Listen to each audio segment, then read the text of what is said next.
अच्छा जी, पेज 246 निकालें।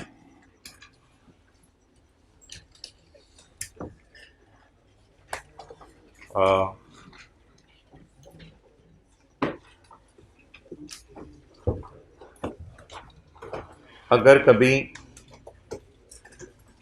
हमारे खिलाफ केस हो जाए और हमारे केस हारने का चांस हाई हो तो इसका नाम क्या रखते हैं? प्रोविजन। अगर कभी हमारे खिलाफ केस हो जाए और केस हारने का चांस लो हो तो इसे क्या कहते हैं? कॉन्टिंजेंट। इसको ऐसे लिख के आना पेपर में। तो कैसे लिख के आना है ये इन सफ़ों पे सब लिखा हुआ है। और अगर कभी हमारे खिलाफ केस हो जाए और केस हारने का चांस ना हो तो इसको कहते हैं रिमोट चांस। और अगर इसको लिखना चाहें तो not be accounted for and not be disclosed.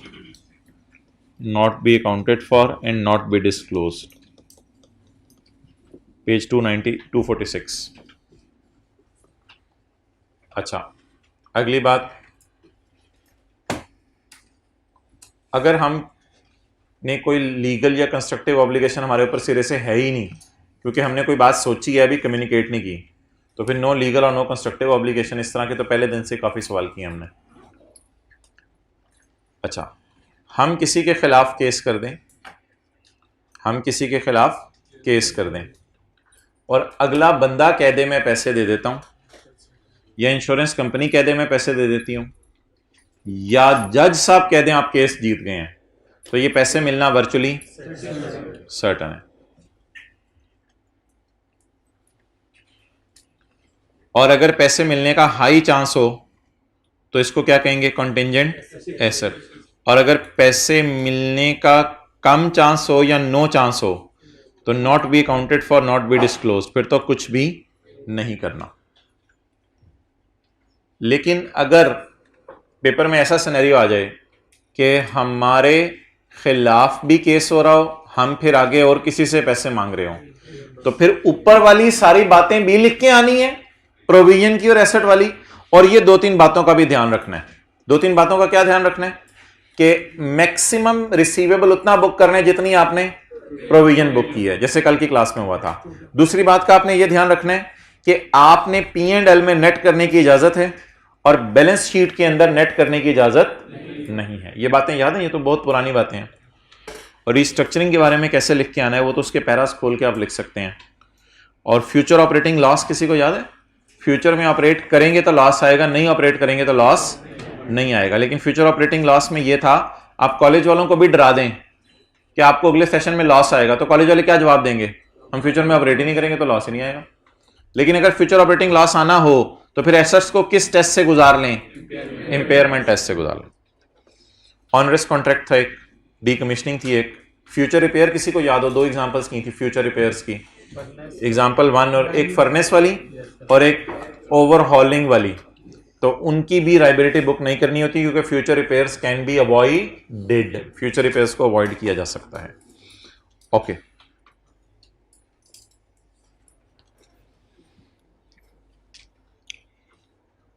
अब कुछ डिस्क्लोजर्स हैं IAS 37 के, वो इंशाल्लाह हम अगली क्लास में उन पर नज़र मार लेते हैं, वो कोई इतने इंपॉर्टेंट नहीं है। अभी हम शुरू करने लगे हैं IFRS 9। आज की क्लास, कल की क्लास और फिर अगली 3 क्लासें IFRS 9 में लगेंगी। लेकिन कल आपको शाम को बुलाया जाएगा ताकि IAS 1037 के जो पास पेपर रह गए हैं वो अगस्त की बजाय अभी ख़त्म कर दिए जाएँ। तो जो पास पेपर IAS 1037 के हैं उनके लिए इंशाल्लाह कल दोपहर के बाद मिलेंगे। तो IFRS 9 स्टार्ट करें। इस क्लास के एंड पे भी टाइम बचेगा कुछ, IAS 1037 के और पास पेपर हम करेंगे। IFRS 9 is very very simple and very easy standard. आज तो बहारें लगी हुई हैं माशाल्लाह, बच्चों के बच्चे आ रहे हैं। बैठें, किधर चले जाते हैं यार आप लोग? ऐसे उदासियां चाहिए हुई थी क्लास में। और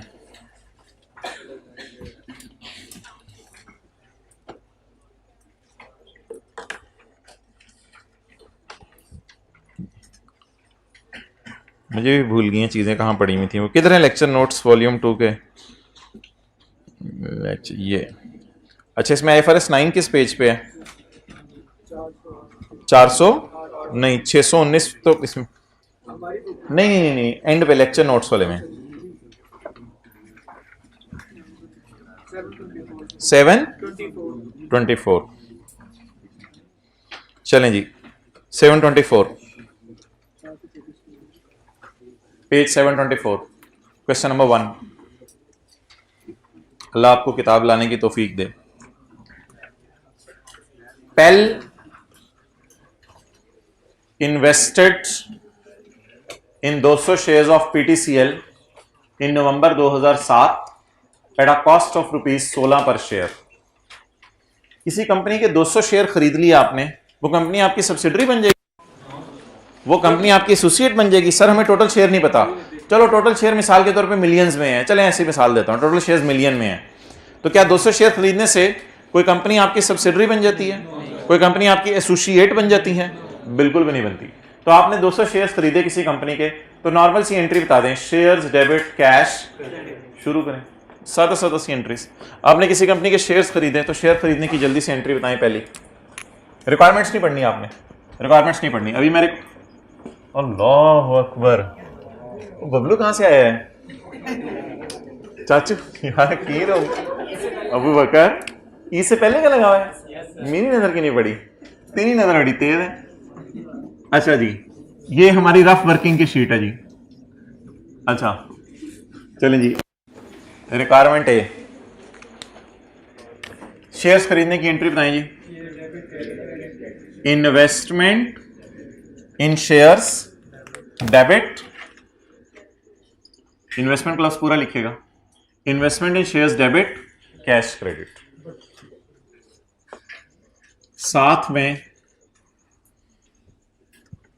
एक अकाउंट भी खोल लेता हूं इन्वेस्टमेंट का, जैसे फिक्स्ड एसेट का अकाउंट खुलता था।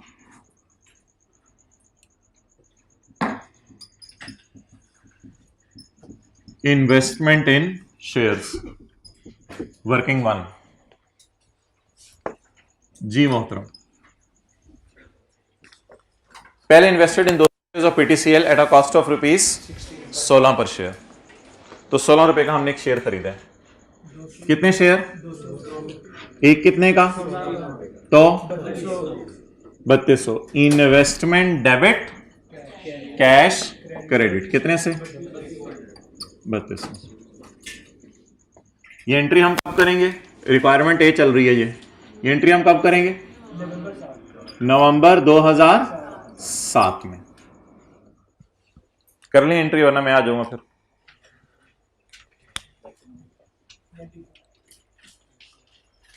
एंट्रीज कोई 4-5 बनेगी, उसके बाद वर्किंग 1 करनी है आपने।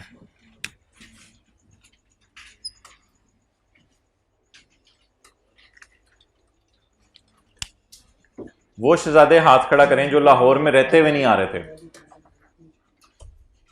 कोई शर्म या होती है? ओके चलें जी, आगे बढ़ें। भाई एसी चलाओ Danish.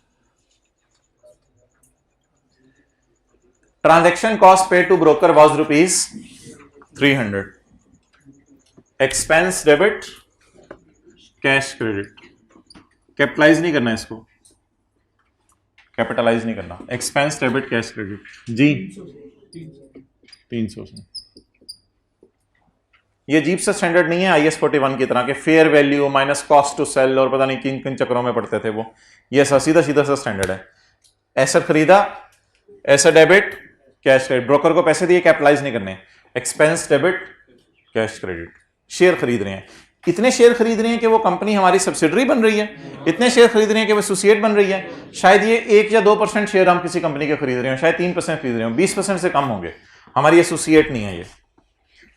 The market price of the shares of PTCL on 31 December 2007 was jump to 22। Market price 16 से जंप करके किस पे चली गई? 22 पे चली गई। इन्वेस्टमेंट प्रॉपर्टी वाला स्टैंडर्ड याद है? इन्वेस्टमेंट प्रॉपर्टी वाला, उसमें भी तो हम यही करते थे, प्रॉपर्टी की फेयर वैल्यू को ईयर एंड पे बढ़ा देते थे। तो बस वही काम कर रहा हूं मैं। कैरी डाउन बताएं। बोले बोले बोले 200 इंटू 22 4400 की एंट्री होगी या डिफरेंस की एंट्री होगी?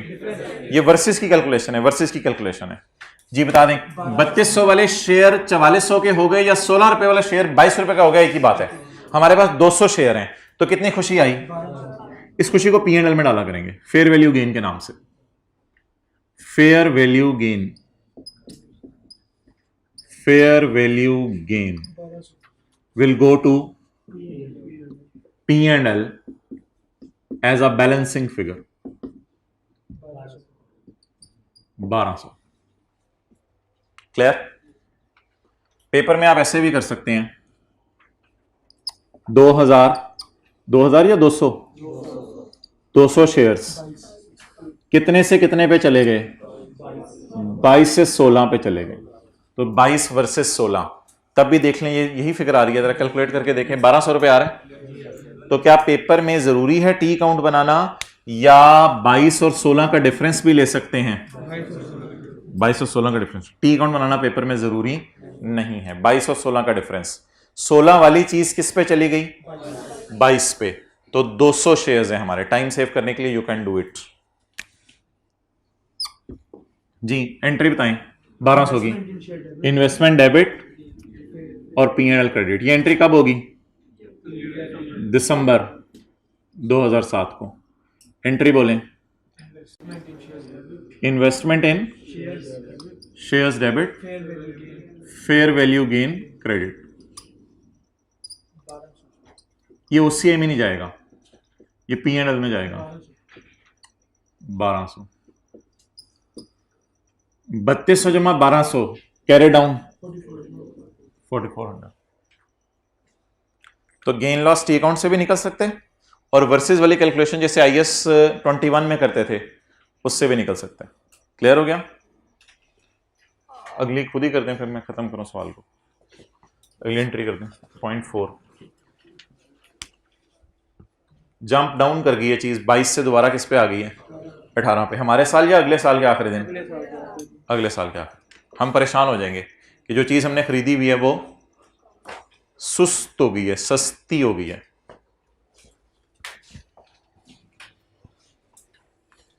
कर ली एंट्री? जल्दी कर लें जरा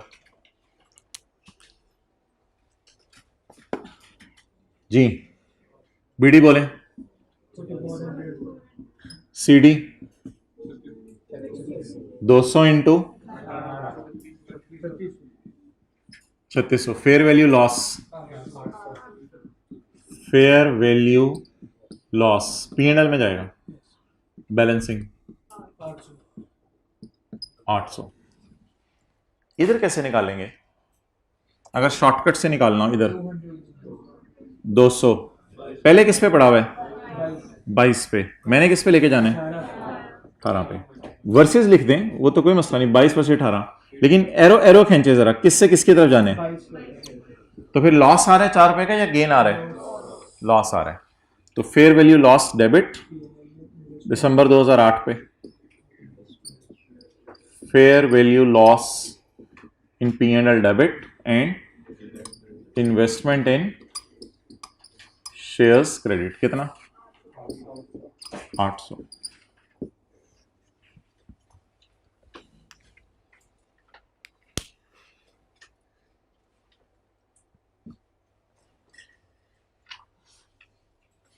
बबलू खड़े हो जाओ।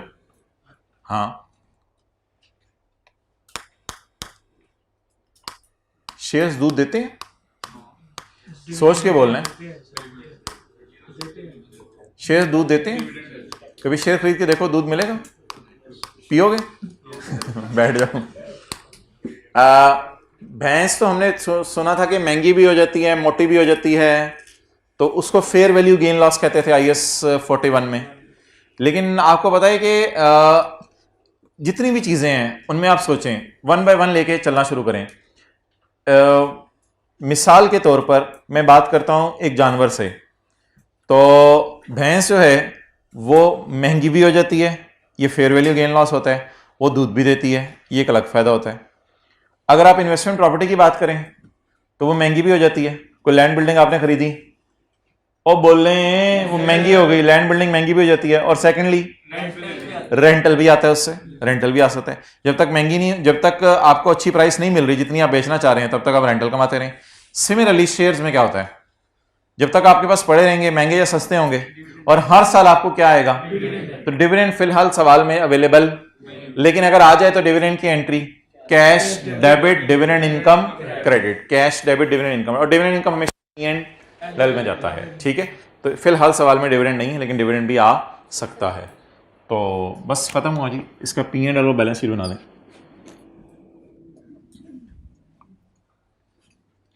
पी एंड एल में बता दें मुझे क्या जाएगा, P and L SOCI, P and L और ओसीआई में कुछ नहीं जाएगा, ओसीआई में कुछ नहीं जाएगा। फेयर गेन या लॉस 2007 और 2008।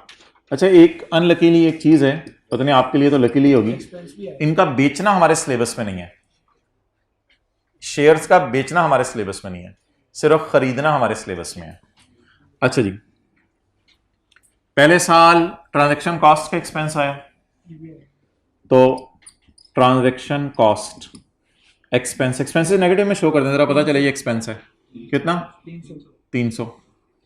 और 2007 में खुशी भी आई है 1200 की, और 8 में गम आया है 800, तो ये पीएनएल बन गया। और ओसीआई में कुछ भी नहीं जाएगा, आ गई है एम्बुलेंस। अच्छा, एसओएफपी, कितने लोग एकदम बकरा खाते खाते पढ़ने बैठ जाते थे, ख्याल आता था यार पेपर हैं, पढ़ते पढ़ते बकरा खाने लग जाते थे, वो कह रहे हैं बकरा खाते खाते। अच्छा जी, एसओएफपी 2008 2007 जी, इन्वेस्टमेंट्स 400 और 3600। ये यार करंट में डाल दो, ये बहस अभी आज मैं छेड़ना नहीं चाह रहा था, फिलहाल करंट में डाल दो।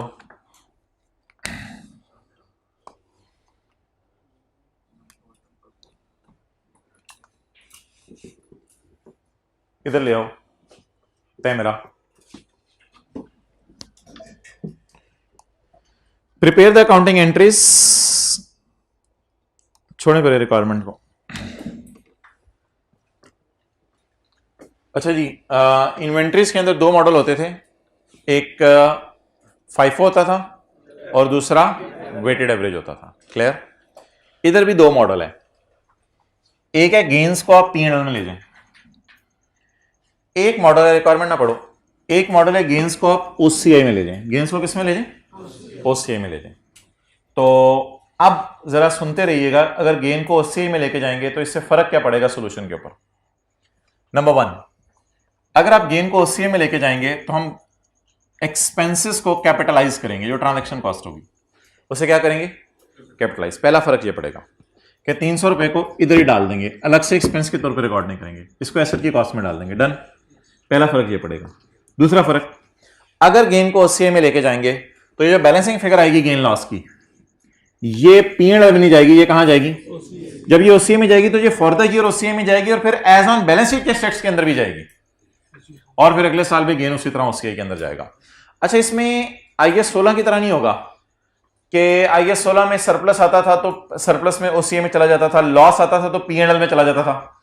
इसमें गेन आएगा तो भी डायरेक्ट ओसीआई में जाएगा, लॉस आएगा तो भी डायरेक्ट ओसीआई में जाएगा। तो दोबारा करते हैं सवाल अब, एस ओसीआई जी मेरे भाई, ओसीआई के तौर पे शुरू कर दें। रिक्वायरमेंट नंबर बी, लेकिन रिक्वायरमेंट से इंशाल्लाह मैं थोड़ी देर में पढ़ता हूं। रिक्वायरमेंट नंबर बी, चलें जी, इन्वेस्टमेंट अकाउंट बनाते हैं। वर्किंग नंबर 2, इन्वेस्टमेंट अकाउंट जी, नवंबर 2007। अपना पॉइंट 1 और 2 को इकट्ठा करके मैं पढ़ने लगा हूं। पहले invested in 200 shares of PTCL for rupees 16 रुपए per share, transaction cost is rupees 300 जी। 200 मल्टीप्लाइड बाय 16 जमा 300 3500। Investment in shares debit cash credit पूरा 3500।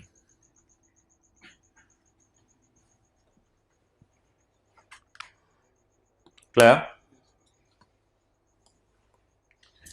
ट्रांजैक्शन कॉस्ट को हमने यहां क्या कर दिया? कैपिटलाइज। जी मोहतरम, ईयर एंड पे कैरी डाउन कितने शेयर्स हैं?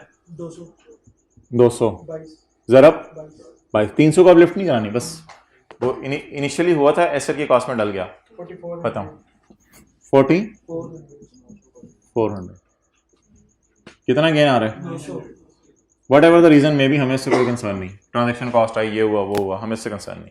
हमें बस गेन लॉस कहां लेके जाने? OCI. Fair value reserve, fair value gain नहीं, फेयर वैल्यू रिजर्व। ये गेन है क्योंकि इन्वेस्टमेंट्स बढ़ रही हैं। ये बैलेंसिंग है, ये ओसीआई में जाएगा। 3 दफा ब्रैकेट लगाई है मैंने। ये गेन है, ये बैलेंसिंग आया है, ये ओसीआई में जाएगा। कितना? 900। एंट्री बता दें। Investment in shares debit and fair value reserve credit.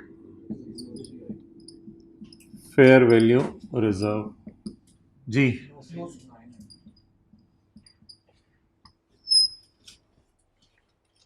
ये दिसंबर में एंट्री हो जाएगी। दिसंबर 2007।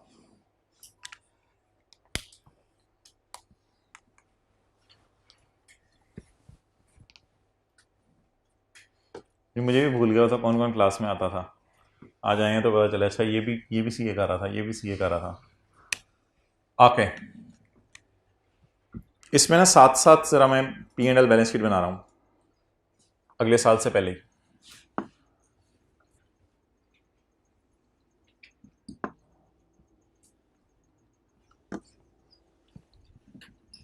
SOCI comprises of P&L and OCI। अब शायद P&L में कुछ नहीं जाना, वो ट्रांजैक्शन कॉस्ट थी वो भी नहीं जानी। अब OCI जी 2008 और 2007। Investment in shares debit, fair value reserve in OCI credit. इसका नाम यहां रखे करेंगे फेयर वैल्यू गेन या लॉस। 900 रुपया। लेकिन प्लीज एक और आपने काम करना है, वो ब्लू मार्केट से मैं किया करूंगा। वो काम यह है कि OCI रिजर्व का बैलेंस निकालते रहना है। एक होता है ना खुशी फॉर द ईयर, और एक होती है खुशी एज ऑन। तो अगर जिंदगी में आई ही पहली दफा खुशी है तो फॉर द ईयर और एज ऑन बराबर होंगी। तो अब एज ऑन टाइप एक चीज निकाला करनी है। It is not the description of journal entry. Description of journal entry नहीं है ये, वो जो आप लिखे होते नरेशन नहीं है जर्नल एंट्री की। ये बैलेंस शीट बनाने के लिए थोड़ा हेल्प आउट कर रहा हूं मैं अपने आप को। बैलेंस शीट बनाने के लिए फेयर वैल्यू रिजर्व में क्रेडिट साइड पर पड़ा है 900। क्रेडिट साइड भारी है फेयर वैल्यू रिजर्व की, खुशी पड़ी है। तो खुशी क्रेडिट होती है ना, तो खुशी कितनी पड़ी है? 900। इस ब्लू मार्कर वाली फिगर को मैं कहां ले जाऊंगा? बैलेंस शीट में। फॉर द ईयर भी यही खुशी है और एज ऑन भी यही खुशी है। इसको अब हम बैलेंस शीट में ले जाएंगे। लेकिन बैलेंस शीट में एक और चीज भी जानी है। 4400 इन्वेस्टमेंट इन शेयर्स एसेट्स में करंट नॉन करंट की बाइफर्केशन में ना पड़े अभी। इन्वेस्टमेंट इन शेयर्स कितना जी? 4400। और इक्विटी में share capital, share premium, retained earning, revaluation surplus on PPE and fair value reserve. ये एक नया लाइन आइटम ऐड हो गया आज हमारी स्टेटमेंट ऑफ इक्विटी में। Share capital, share premium, retained earning, revaluation surplus and fair value reserve on investments as per IFRS 9। जी, what is the balance as on fair value reserve? Balance blue marker वाला उठाना है, कितना? 900। For the year भी यही है और as on भी लकीली फिलहाल यही है। फॉर द ईयर खुशी 900, एज ऑन खुशी 900। अगला खुद ही ट्राई कर लें सारा, और अल्लाह करे ये वाली फिगर्स आप सही तरह किस तरह कर लें, ये वाली और ये वाली, सारा अगला खुद ही कर लें।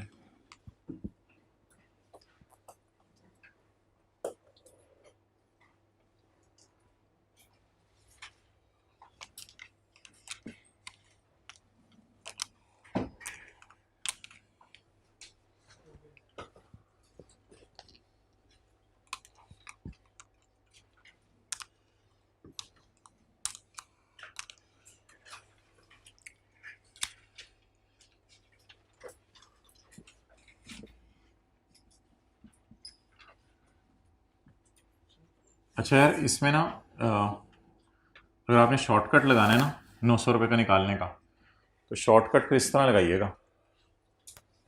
फिर आप शॉर्टकट इस तरह नहीं लगेगा, वो क्या कहते हैं 200 × 22 - 16, इस तरह शॉर्टकट नहीं लगेगा। असल में उसमें ट्रांजेक्शन कॉस्ट भी पड़ी हुई है ना, तो इसमें अगर आपने शॉर्टकट लगाना है तो सुन लें कैसे लगाना है। वो शॉर्टकट लगवा दो इधर। अगर शॉर्टकट लगाना है तो शॉर्टकट लगाने का आसान तरीका है 3500 वर्सेस, बोले बोले बोले हिम्मत, वर्सेस 200 × 22। अगर आपने शॉर्टकट लगाना है तो इस तरह लगेगा। समझ आ रही है बात? तो हाथ खड़ा कर दें। कितने पे पड़ा हुआ है बैलेंस? 3500 पे। और लेके किस पे जाने? 200 ज़रब 22 पे। अगर चीज़ें परेशान कर रही हैं तो कोई मसला नहीं, टी अकाउंट बना लीजिएगा बस। टी अकाउंट तो सबसे आसान अप्रोच है, कोई एरर फ्री तरीका है। तो 3500 वाली चीज़ को इधर भी देख लेना, 3500 वाली चीज़ को किस पे ले जाना है? 4400 पे। अगर आप टी अकाउंट नहीं बनाना चाहते तो इस तरह कर लें, लेकिन बहरहाल इसको मैं मिटा रहा हूँ, ये ब्लू वाली चीज़ जरूर करनी है बस। ओके, अगला ट्राई करते हैं। अगला शॉर्टकट कैसे लगेगा बोलें? 4400। 4400। अब 4400 200 ज़रब 22 वाला है, अब ये वहां से नहीं देखना, ये 200 ज़रब 22 वाला 4400। तो 200 ज़रब 22 वाला 4400 वर्सेस 200 × 18। तो फिर इसमें मेरे ख्याल से तो ऐसे भी करना पड़ेगा हमें कि पिछला बैलेंस निकाल के रखना पड़ेगा। 3500 वर्सेस 4400। 4400 कैसे आया? 200 ज़रब भाई, इस तरह समझ आया बात आपको? अब 4400 अगला 4400। तो बहरहाल मैं शॉर्टकट्स की तरफ जा रहा हूँ, कोई ज़रूरत नहीं उसकी, नॉर्मल तरीके से चलें ताकि कोई एरर का चांस ना रहे। 4400 कैरी डाउन जी। शेयर कितने रुपए का हो गया? 18 रुपए का। 200 ज़रब 3600, 800। आपने नहीं देखना पहले खुशी पड़ी है कम पड़ी है, इस टॉपिक में नहीं ऐसे देखना, पर डायरेक्ट गेन लॉस निकाले जाना है। IAS 16 में देखते थे ना, पहले खुशी कम, इस चक्कर में नहीं पढ़ना, पर सब कुछ OCA में फेंके जाना है जी। फेयर वैल्यू रिजर्व, रिजर्व ही नाम लिखना है, फेयर वैल्यू रिजर्व। ये गेन आया लॉस? बैलेंसिंग आया, जो सवाल में गिवन है बैलेंसिंग आया है। कहाँ लेके जाना है? OCA में लेके जाना है। कितना आ गया? 800। चलें एंट्री करें। दिसंबर 2008 fair value reserve in OCI for the year, in OCI debit and investment in shares credit 800। इसको तो डायरेक्ट ले जाएं आप OCA में। ये गम आ रहा है, खुशी आ रही है, इसको कैसे शो करें? नेगेटिव 800। और इन्वेस्टमेंट का कैरी डाउन, इसके लिए थोड़ा सा जरा मेहनत करनी पड़ेगी जी। बोलें ओपनिंग बैलेंस ऑफ खुशी, ओपनिंग बैलेंस क्रेडिट था, ओपनिंग बैलेंस ऑफ खुशी 900। फॉर द ईयर गम डेबिट डालें 800 का। और अब नेट बता दें। अगर क्रेडिट 900 है और डेबिट फॉर द ईयर पड़े 800, ये 900 ओपनिंग है, ये फॉर द ईयर है, तो क्लोजिंग क्रेडिट बचा डेबिट बचा, काटें इनको, क्या बचा क्रेडिट कितना 100, तो ये बैलेंस हो गया। अब अगले साल ये ओपनिंग बैलेंस बन जाएगा 100 रुपया।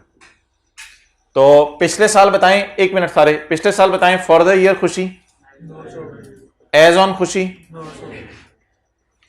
फॉर द ईयर गम, ओपनिंग खुशी, फॉर द ईयर गम, क्लोजिंग खुशी। तो 900 ये ओपनिंग बैलेंस है ना, 900 माइनस 800 इज इक्वल टू 100।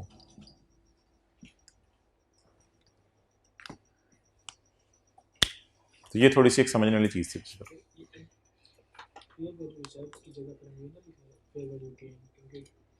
नहीं नहीं नहीं, वो कोई मसला नहीं, बस रिजर्व का अकाउंट है ये। बस आप ब्रैकेट में ये लिख लो समझने के लिए, ये गेन है और ये लॉस है, इस तरह लिखना, लिखते हैं लॉस डेबिट हो रहा है, गेन क्रेडिट हो रहा है। Okay, now our question is when to follow which model, when to follow which model. ये जो मॉडल है ना, ये सारा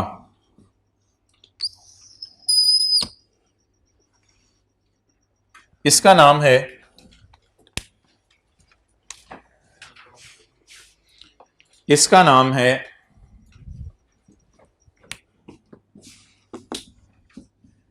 fair value through profit and loss, fair value through profit and loss. और ये जो मॉडल है ना, ये वाला जो मॉडल है, इस मॉडल का नाम है fair value through OCL. Fair value को रूट कराएं P&L से और फेयर वैल्यू को रूट कराएं OCI से। अब हमारा एक सवाल रह गया जिसपे हमारे 15 मिनट अभी लग जाएंगे, किस वक्त कौन सा मॉडल फॉलो करना है। हमें पेपर में कैसे पता चलेगा सवाल कैसे करना है?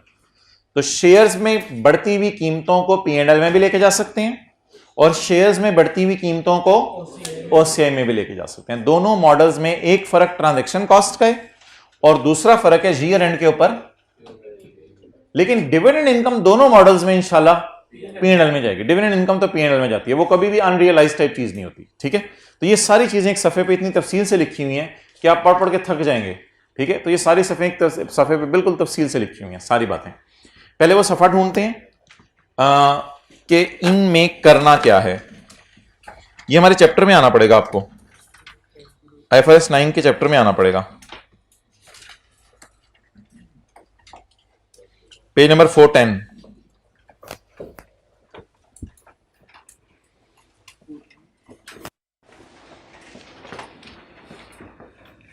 हम कौन है इस सवाल में, पेल हैं या PTCL है?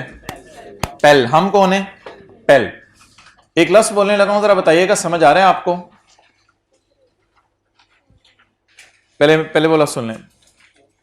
पेल हैज इन्वेस्टेड, यानी we Pel have invested in equity instruments of another entity.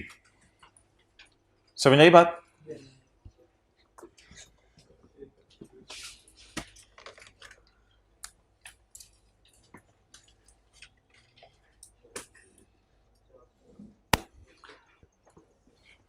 Pale has invested in equity shares of another entity. अब समझ आ गई बात? तो इस फिक्रे को जरा बार बार बोलें। Pel has invested in equity shares of another entity. एक और एंटिटी के इक्विटी शेयर्स हमने खरीद लिए हैं। Pel has invested in equity shares of N other entity. इसको टिक करें। Investment in equity instruments, page number 411। Investment in equity instruments. और इधर वो पेज लिखे और क्वेश्चन नंबर लिखे, कौन सा है? Page number 724, question 1, page 724, question 1। Investment in equity shares of N other entity. Pale has invested amount in equity shares of N other entity. कभी कभी पेपर में कहा करेगा इक्विटी इन्वेस्टमेंट्स। क्या कहा करेगा? मैंने अगले की इक्विटी बाय कर ली है, अगले के शेयर बाय कर लिए हैं, ठीक है। तो इक्विटी का मतलब शेयर्स में इन्वेस्टमेंट, शेयर्स में इन्वेस्टमेंट। मैंने शेयर्स में इन्वेस्टमेंट कर लिया या लोन दिया अगले को, शेयर्स में इन्वेस्टमेंट कर लिया। और सादा जुबान में जो हम बोलते हैं वो क्या होती है? वी परचेज्ड या वी इन्वेस्टेड मनी इन या वी परचेज्ड इक्विटी। ये तो सादा जुबान है जो जिसमें हम बोलते हैं या अच्छा जी, अब इसको आगे छोड़ें। फेयर वैल्यू थ्रू P&L एक मॉडल है, जैसे FIFO वेटेड एवरेज होता था या कॉस्ट रिवैल्यूएशन मॉडल होता था, और fair value through OCI। Initial recognition, fair value, purchase price paid. Initial recognition is at fair value 16 रुपए, यानी purchase price paid. Initial measurement, initial recognition नहीं measurement, initial measurement, purchase price paid plus transaction cost. Fair value 16 रुपए की थी, पल्ला fair value को purchase price कह दिया plus transaction cost. Transaction cost is expensed in FVTPL, FVTOCI capitalized as above. Transaction cost is expensed in FVTPL and it is capitalized. Dividend shown in P&L. Subsequent measurement at fair value with gain loss shown in subsequent measurement। ये होती है carried on subsequent measurement at fair value with gain shown in subsequent measurement at with gain or loss shown in P&L।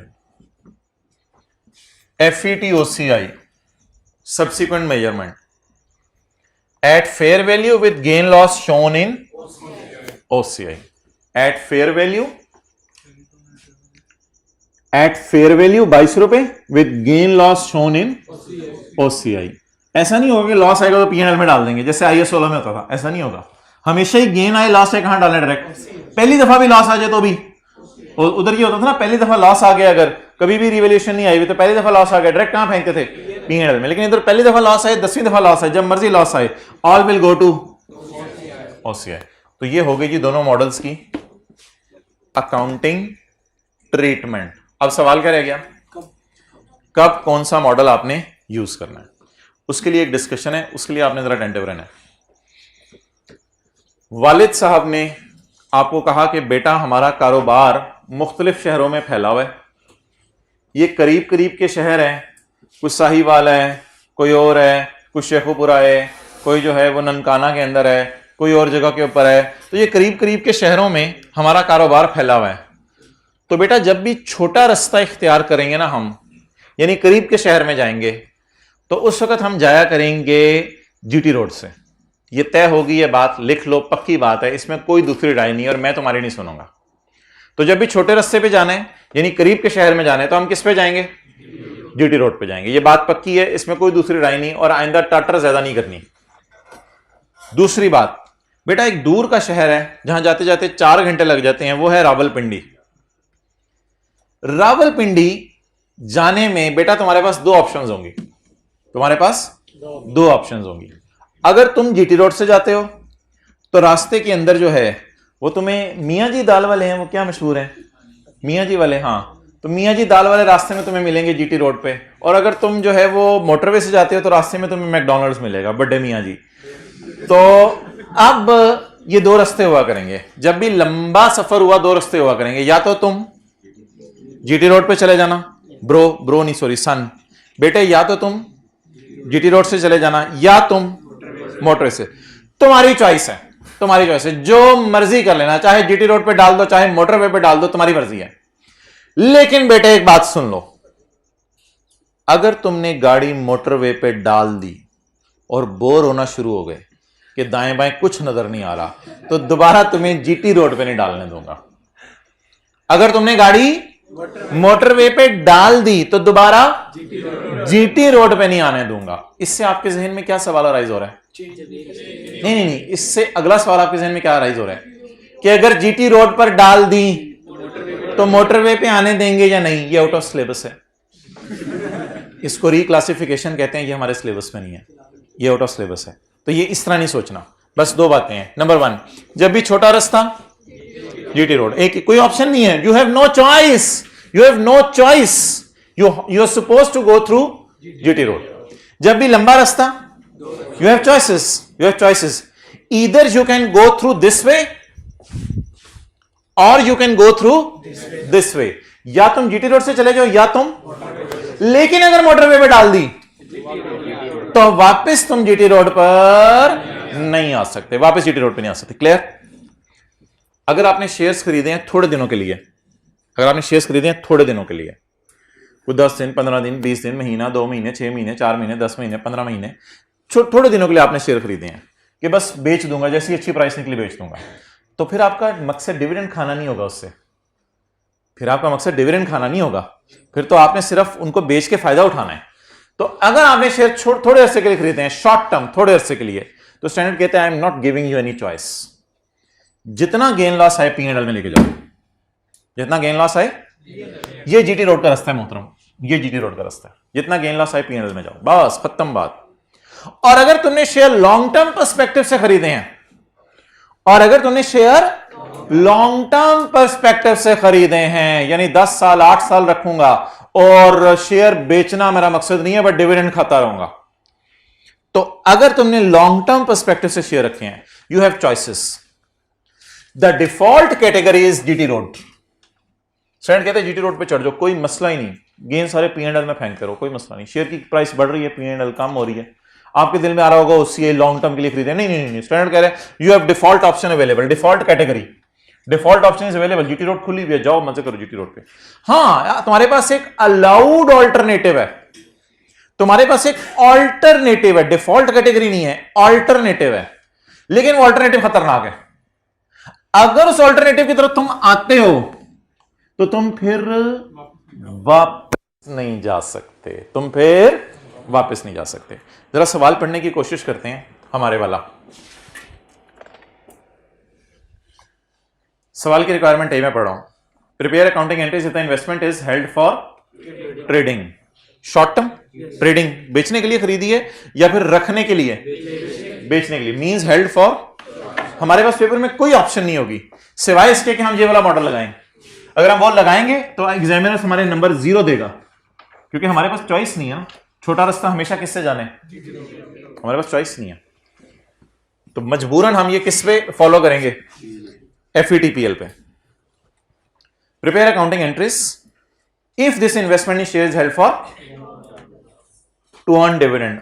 अब तो हमें समझ ही नहीं आ रही हम दोनों तरीके से जा सकते हैं, फिर एग्जामिनर हमें गाइड किया करेगा। एग्जामिनर गाइड करो, ये लॉन्ग टर्म के लिए लंबा सफर है, अब्बू ने जो चॉइस दे दी है, जीटी रोड से जाना है, मोटर से जाना है, बताओ मुझे क्या करूं मैं। एन इररिवोकेबल, इररिवोकेबल का मतलब होता है नॉन कैंसलेबल, फिर बेटा बदलना नहीं अपने फैसले से। An irrevocable choice is made, मैंने नॉन कैंसलेबल चॉइस कर ली है। जैसे ही सफर शुरू होने लगा मैंने क्या कर ली, नॉन कैंसलेबल चॉइस मुझे करनी पड़ेगी। Date at initial recognition, initial recognition के वक्त तुम्हें ये चॉइस करनी पड़ेगी, ये वाली एंट्री करते हुए सोचना पड़ेगा, तुम चॉइस करोगे उस वक्त खड़े होके। An irrevocable election, a non cancellable choose करना, एन इररिवोकेबल इलेक्शन। वैसे जो हमारे इलेक्शन होते हैं वो भी इररिवोकेबल ही होते हैं, एक बार चूज कर ले तो 5 साल शायद बर्दाश्त करना पड़ता है। तो an irrevocable election is made at initial recognition to use alternative रास्ता। डिफॉल्ट रास्ता कौन सा है, GT road, FVTPL। To use alternative रास्ता, that is investments are parked at a model of FVTOCI। ये ऑप्शन हमने ऑप्ट कर ली है। अब आप कह रहे होंगे अगर 9 पेपर में ना लिखी हो तो हम क्या करेंगे, सब्र कर जाएं, अभी क्या जल्दी है। तो ब्रैकेट वाली लाइन पढ़ के मुझे बता दें, आप मजबूर हो गए हैं सवाल के मुताबिक कौन सा मॉडल ऑप्ट करने में, fair value through OCI. Okay, so please summarize all of this.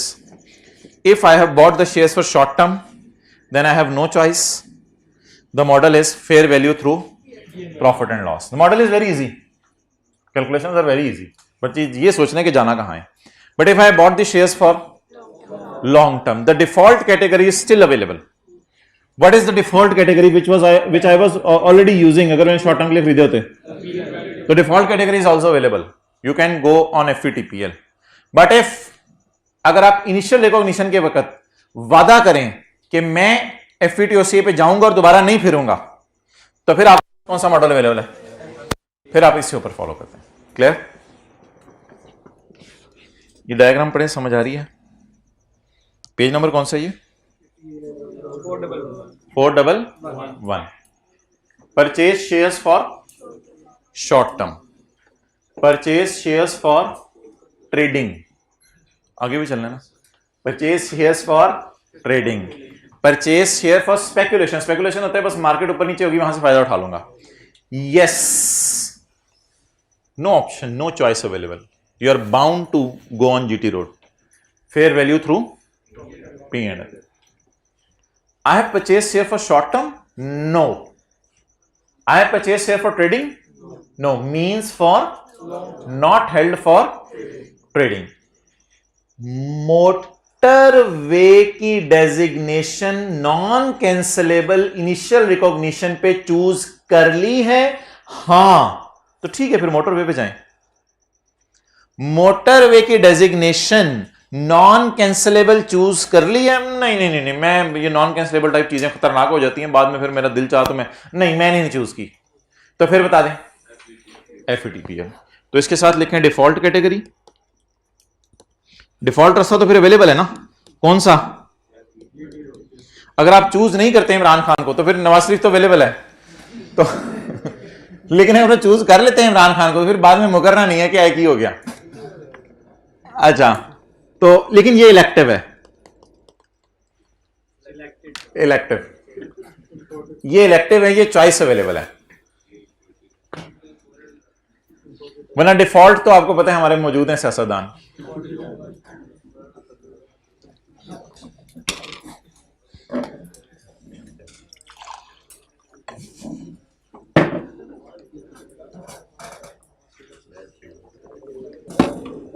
ठीक है जी, अब आपके पास 5 मिनट है. मुझे आप कर दें क्वेश्चन नंबर 3, पेज नंबर 726.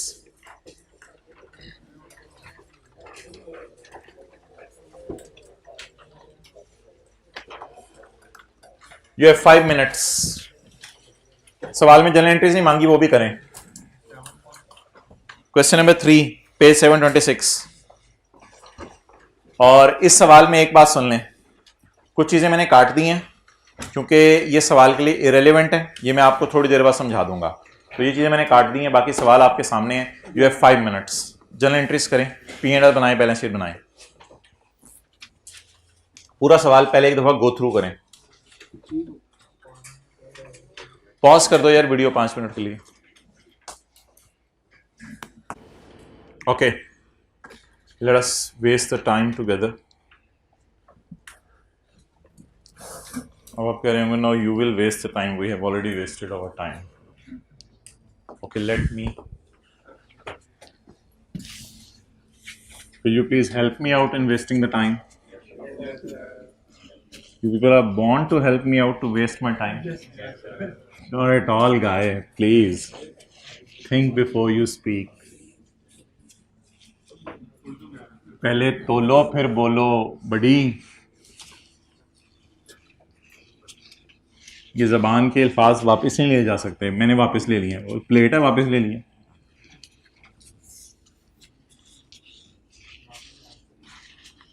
जो नरमी से महरूम रह गया वो सारी खैर से महरूम रह गया. नरम तबीयत होनी चाहिए बंदे की, बहुत नरम तबीयत,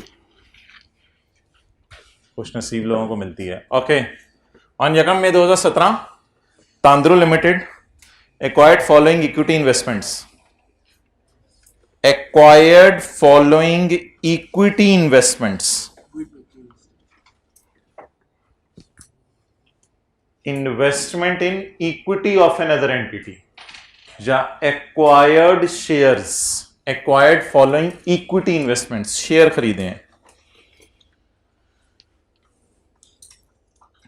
इन्वेस्टमेंट है, purchase price, transaction cost, total. Total की हमें जरूरत नहीं है, टोटल हमें करना आता है, बड़ा साइंसदान बन रहे हैं तो. अच्छा जी, investment A was parked, investment A was parked as measured at FVTPL. Reason नहीं बताई, बस खत्म होगी बात. इन्वेस्टमेंट ए को एफईटीपीएल सवाल कह रहे, खत्म होगी बात, आसान होगी मेरे लिए.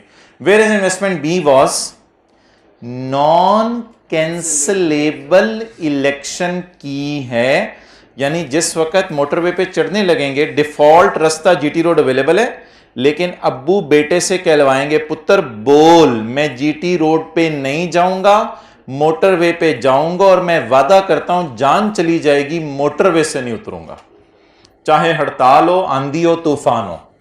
Where as investment B was non cancellably parked at initial recognition at FVT OCI. तो इन्वेस्टमेंट बी में हमने कौन सा रास्ता पसंद किया है, डिफॉल्ट या इलेक्टिव? डिफॉल्ट या इलेक्टिव? इलेक्टिव. डन. इन अक्टूबर 2017, मई, जून, जुलाई, अगस्त, सितंबर, अक्टूबर 2017 को हमें डिविडेंड मिला है. डिविडेंड मैंने कहा था कभी भी टाइम अपोर्शन नहीं करते, बट डिविडेंड मिल गया, बस जितने मिल गया खत्म होगी बात. अगर रिसीव करने की डेट और होती और मिलने की डेट, अगर रिसीवेबल किसी और तारीख को होता और मिलता किसी और को, तो फिर इंक्रीज करते, रिसीवेबल डेबिट इनकम क्रेडिट और कैश डेबिट रिसीवेबल क्रेडिट. लेकिन अगर कुछ भी नहीं लिखा हुआ तो डायरेक्ट एंट्री होगी cash debit dividend income credit. In December 2017 fair values are given below, fair values available है. तो इन्वेस्टमेंट ए जी, कैश कितना 100, कैरी डाउन 105, और fair value gain P and L में जाएगा, बैलेंसिंग कितना 5. Investment B, investment B cash 153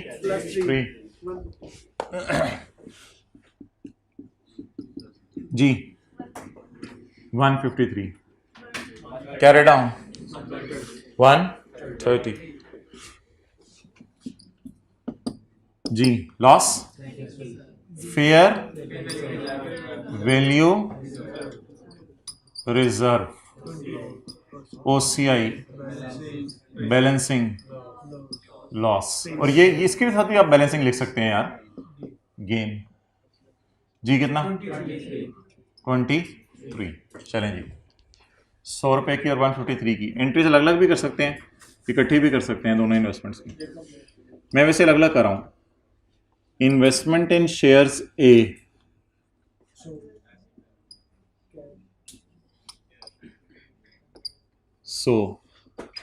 ये किस दिन एंट्री हो जाएगी, यकम मई 17.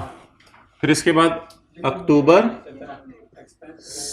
एक्सपेंस डालना है, सॉरी, एक्सपेंस डेबिट कितना, ट्रांजैक्शन कॉस्ट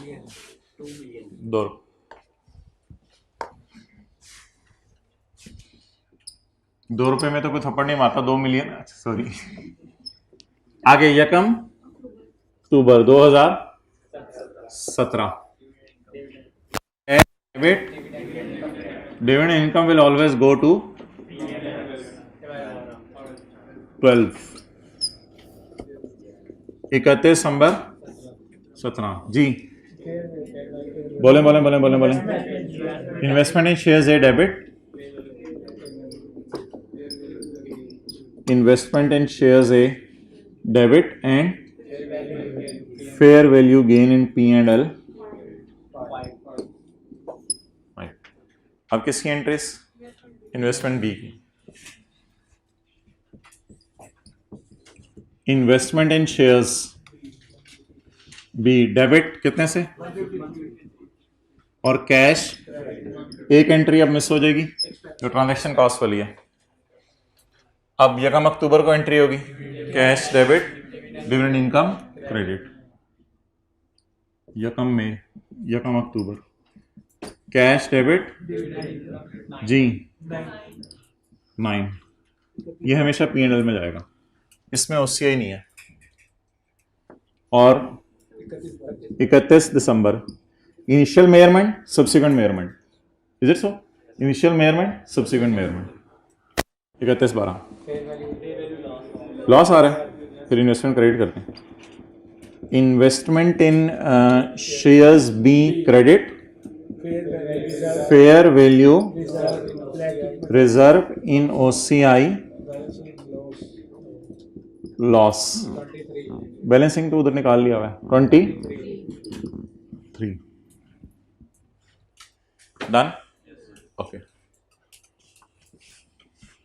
अच्छा, अब दो P&L बैलेंस शीट ही बनाने, एक ही कंपनी ने दो इन्वेस्टमेंट्स की हुई हैं, अब इकट्ठा ही P&L बैलेंस शीट बनेगा। अब ये नहीं कहना अगर ऐसे होता तो ऐसे, अगर वैसे होता तो वैसे, वैसे के चक्कर नहीं है, दो अलग अलग शेयर्स बाय किए हैं। चलें जी, तूने दो P&L बैलेंस शीट बना दी है, वो दो रिक्वायरमेंट्स थी सवाल की, ये सवाल एक ही है और उसमें दो इन्वेस्टमेंट्स हैं।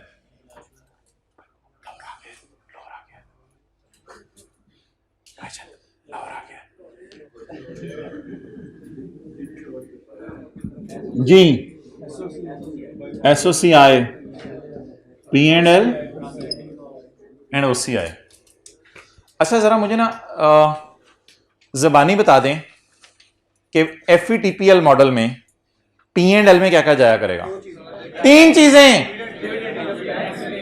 FVTPL मॉडल में कितनी चीजें जाया करेंगी? तीन चीजें। पहले साल ट्रांजैक्शन कॉस्ट, पहले साल ट्रांजैक्शन कॉस्ट, उसके अलावा जब भी मिलेगा डिविडेंड, और ईयर एंड पे या गेन या लॉस। ये तीन चीजें जाया करेंगी उस मॉडल में। और ये जो FVTOCI मॉडल है, इसमें P&L में सिर्फ एक चीज जाएगी डिविडेंड, और OCI में एक चीज जाएगी या फेयर वैल्यू गेन या फेयर वैल्यू लॉस। तो इसमें दो चीजें जाएंगी टोटल, लेकिन उसमें तीन चीजें जाएंगी, एक ट्रांजैक्शन कॉस्ट भी जाती है उसमें। तो बहरहाल ए से शुरू कर दें। ट्रांजैक्शन कॉस्ट का एक्सपेंस कितना? 2 जी। उसके बाद डिविडेंड इनकम एक ही अलग से शो कर दो 12 जी। फेयर वैल्यू गेन जल्दी लिखवाएं भाई, नीचे ले रहे हैं। फेयर वैल्यू गेन ए में 5।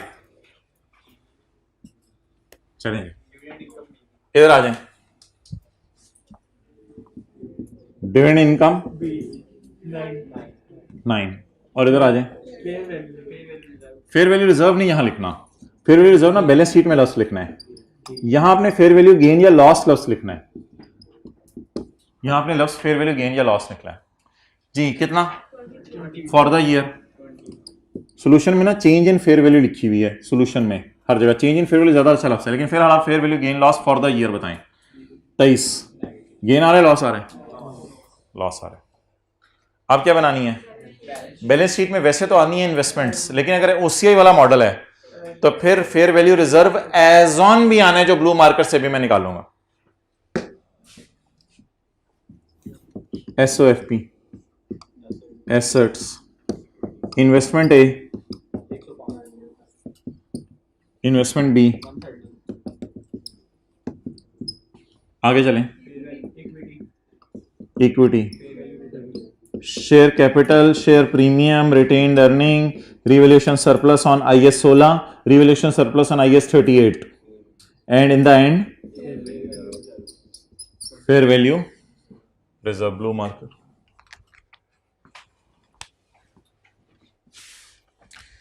गम for the year, gum for the year 23, gum as on 23। तो गम किस साइन से शो होगा? बोले नेगेटिव साइन से शो। तो gum for the year 23, gum as on 23 कितने लोगों ने नेगेटिव 23 शो कर दिया था इक्विटी में? कितने लोग भूल गए थे? ब्लू मार्कर वाली बात भूल गए थे?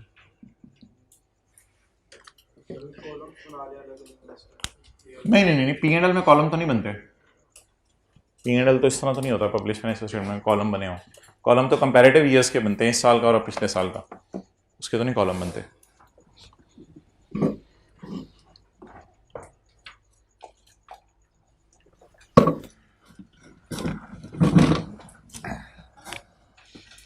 चलें जी, बच्चों वाली 4 बातें अब अच्छा होमवर्क में ना 2 सवाल कर लीजिएगा, क्वेश्चन 4 कर लीजिएगा। अच्छा हाँ, सॉरी मान गाइस, इधर देखें, ये जो मैंने काले से काटा हुआ है, पहले उधर रखो कैमरा 1-2 मिनट के लिए।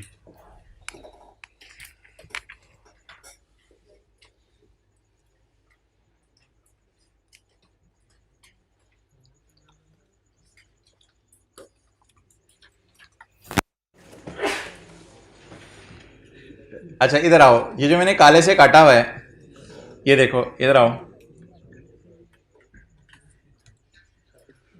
ट्रांजैक्शन कॉस्ट ऑन एक्विजिशन या ट्रांजैक्शन कॉस्ट ऑन डिस्पोजल, कितने का हमारा शेयर हो गया?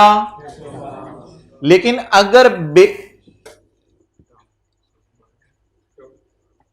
इन दोनों का मैं वेट कर रहा था, कितने का हमारा शेयर हो गया?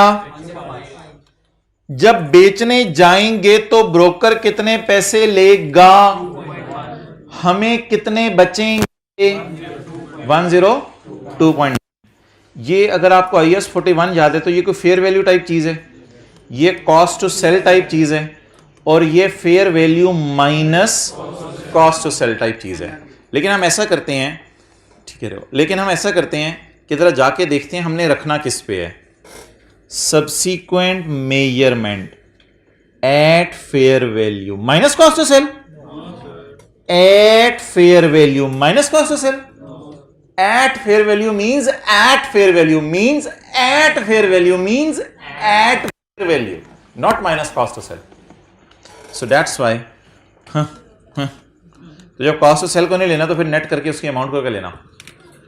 तो ट्रांजैक्शन कॉस्ट जो हो गई है उसे लेने, या ईयर एंड पे जो शेयर महंगा हो गया उस पर होने वाली कॉस्ट को भी लेना है? इसको इग्नोर करना है, ईयर एंड वाली को आपने इग्नोर करना। डन। तो 2 सवाल होमवर्क में हैं, एक क्वेश्चन 4 और एक 6। क्वेश्चन 4 और 6 इन दोनों को मैं पढ़ देता हूं। Muzammil limited purchase 5000 shares of ₹100 each on 1 January 2009। Transaction cost in buying, selling की कोई टेंशन ना लें, बस बाइंग की 2% है, काफी है मेरे लिए, सेलिंग वाली को इग्नोर करना है। तो बाइंग के बगैर 2% मुझे कमीशन देना पड़ेगा, और ईयर एंड पे शेयर 108 का, 111 का और 110 का हो गया। डिविडेंड सिर्फ 2009 में मिला है, ₹4 पर शेयर। तो 5000 जरा ₹4 पर शेयर, 20,000 का डिविडेंड मुझे मिला। इसकी एंट्री सिर्फ किस साल करेंगे? 2009 में। कौन कौन से मॉडल से? दोनों से करनी है, दोनों से एंट्रीज करके ट्राई करना है। ठीक है, कितने मिनट में हो जाएगा सवाल? 5 मिनट में। 9 मिनट। अच्छा, इसके बाद क्वेश्चन नंबर 6। क्वेश्चन नंबर 6 कुछ भी नहीं, बस ठीक है, 21 रुपए का शेयर खरीदे, साल के एंड पे 24.5 का हो गया। रिक्वायरमेंट जरा पढ़ लीजिएगा क्या करना है, तो रिक्वायरमेंट पढ़ के जरा सॉल्व कर लीजिएगा। ठीक है जी, तो ये 4 और 6 आपने करना है। अच्छा, अब आप मुझे ये बता दें जी, कुछ इंट्रो की क्लास वाली आपसे बातें पूछने लगा हूं।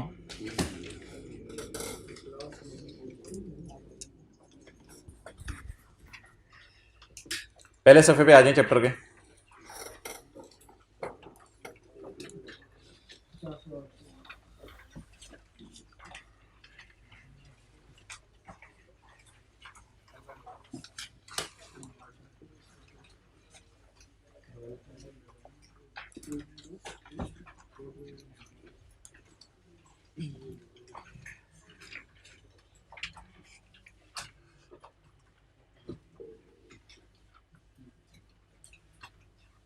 प्लीज सॉल्यूशन ही देखना आपने। Royal Fan purchase goods from Honda. ये अभी आपने अपनी किताब की तरफ नहीं देखना, किताब की तरफ देखना ही नहीं। On credit, Royal Fan purchase goods from Honda on credit. Royal Fan की बुक्स में एंट्री बताएं। परचेज डेबिट और क्रेडिटर क्रेडिट। होंडा की बुक्स में एंट्री बताएं। Debtor debit, sales credit. Royal Fan purchase goods from Honda, purchase debit creditor credit, और वो entry क्या करेगा? Debtor debit sale credit. Done. Royal Fan received loan from Honda. सोच के भाजन वो बेसिक थीम स्टैंडर्ड की डिस्कस हो रही है, वो पुत्र थीम डिस्कस हो रही है, तो अपनी थीम से सोता है। कौन सी थीम है आपकी? हमारी थीम के साथ मैच करो इसको। लाइबिलिटी किसकी बुक्स में आएगी? और एसेट किसकी बुक्स में आएगा? अब तो आपको पेरेंट सब्सिडरी वाली काफी चीजें आपको आती हैं। तो रॉयल फैन रिसीव्ड लोन, तो रॉयल फैन क्या एंट्री करेगा?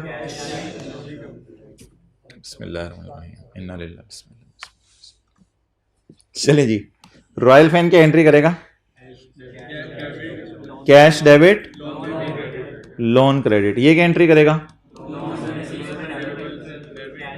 Loan receivable debit cash credit. अच्छा, इन तीनों में ना, इन तीनों एग्जांपल्स में royal fan is in need of money.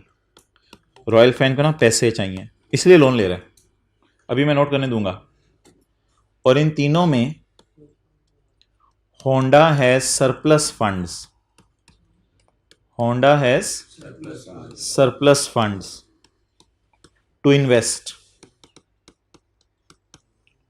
एक के पास पैसे पड़े हैं, वो फेंकने को तैयार है, और दूसरा पैसों के लिए तरस रहा है। तो इस किस्म की कहानी है। तो जरा मजबूत कंपनी को हमने होंडा को रखा है, उसके पास पैसे पड़े हैं, और जो हल्की कंपनी है उसको पैसों की जरूरत है। तो if royal fan is in need of money, तो रॉयल फैन क्या करेगा? Royal fan will receive loan from Honda. The royal fan will pass the entry cash debit and the Honda will pass the entry loan receivable debit and cash credit. Got it? Got it? Got it? Okay, अगली entry try करें।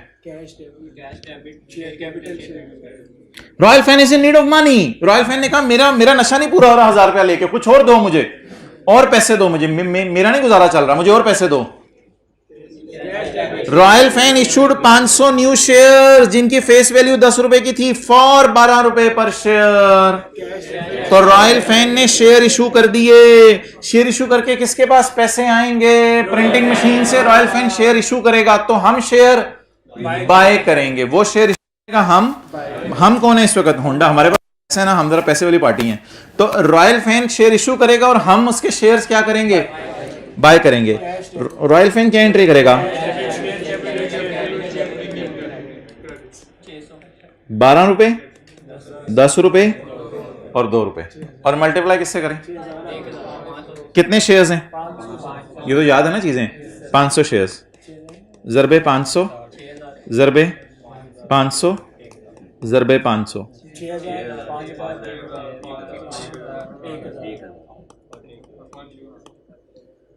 अच्छा, खरीदने वाला तो face value और premium के एतबार से एंट्रीज नहीं करता। खरीदने वाला तो इससे एंट्रीज नहीं करेगा। खरीदने वाला क्या एंट्री करेगा? इन्वेस्टमेंट इन शेयर्स डेबिट और cash credit. Investment in shares debit कितने से? 6000 से, क्योंकि उसे कंसर्न नहीं है कि अगले का कैपिटल कितना है, प्रीमियम कितना है। भाई को उठाओ जरा, एक बात कर दूं, पहले आप एग्री करो। एक बात कर दूं, सोच लो, कर दूं। अब ना ये सोचेगा कि आप समझ रहे थे मैं उसको कुछ कहने लगा हूं क्या? हाँ, तो मैंने क्या कहना है मेरा तो... अच्छा, एक बात कर दूं। अब जब ये इन्वेस्टमेंट इन शेयर्स करेगा ना, तो ये सोचेगा कि मैं इन्वेस्टमेंट इन शेयर्स को FVTPL पे रखूं या FVTOCI पे रखूं? बिग पिक्चर में पता है अब हम कहां खड़े हैं?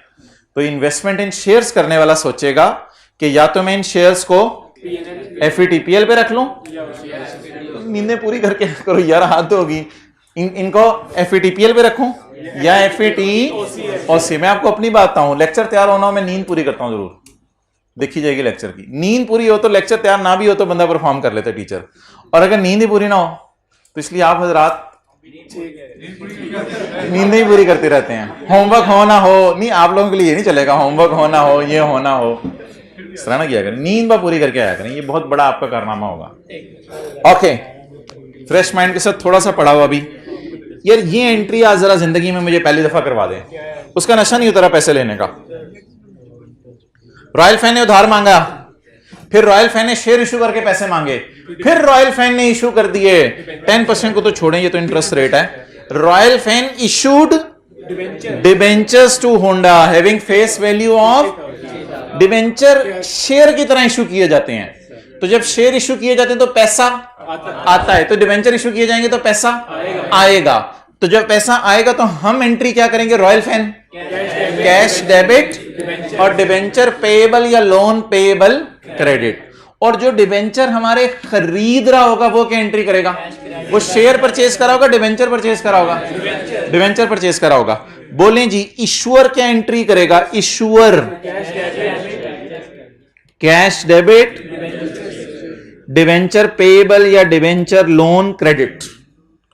और जो डिबेंचर्स बाय कर रहा होगा, जो डिबेंचर्स बाय कर रहा होगा, investment in debentures debit and cash credit. तो बता दें जो जो रॉयल फैन है वो किस किस तरह पैसे इकट्ठे कर सकते हैं। पहली दो एंट्रीज तो मैंने आपके समझने के लिए की थी। लोन ले ले, लोन का मतलब होता है लोन एग्रीमेंट बनेगा जिसमें लिखा जाएगा मैंने तुम्हें 1000 रुपया लोन दिया, उसका लोन एग्रीमेंट बनेगा, दोनों बंदों के साइन हो जाएंगे। या तो लोन लेके पैसे अरेंज कर ले रॉयल फैन, अगर रॉयल फैन को पैसों की कमी है, या फिर अगले बंदे को क्या बना ले? शेयर होल्डर बना ले, शेयर होल्डर बना ले। तो फिर इसको क्या इशू करेगा? शेयर इशू करेगा। और तीसरी ऑप्शन क्या है रॉयल फैन के पास? चौथी ऑप्शन और दूसरी ऑप्शन 100% सेम है, सिवाय इसके कि उधर लोन का एग्रीमेंट हो रहा होता है सफे पे लिख के, इधर कुछ सफे बांटे जा रहे होते होंगे। तो चौथे सिनेरियो में जिस तरह शेयर बांटे जाते हैं तीसरे में, इस तरह चौथे सिनेरियो में भी क्या बांटे जा रहे होंगे? सफे। लेकिन इधर भी मकसद लोन लेने, इधर भी मकसद। अब भाई पूछ रहे हैं इसका फायदा, अगर एक बंदे से आपने लोन लेना हो तो ये अरेंजमेंट करते हैं, ज्यादा बंदों से आपने लोन लेना हो तो फिर हर एक से एग्रीमेंट करना मुश्किल होता है, फिर हर एक को क्या देते हैं? डिबेंचर देते हैं। डिबेंचर इस चीज का सबूत होता है कि आपने अगले बंदे से लोन ले लिया हुआ है। तो कोई बंदा अगर आपको लोन देता है तो आप अपनी प्रिंटिंग मशीन से क्या प्रिंट करके देंगे? डिबेंचर। और अगर कोई बंदा आपको सरमाया देता है, कैपिटल देता है, तो आप अपनी प्रिंटिंग मशीन से क्या करके देंगे? शेयर्स प्रिंट करके देंगे। ओके, ये जरा फोकस कीजिएगा।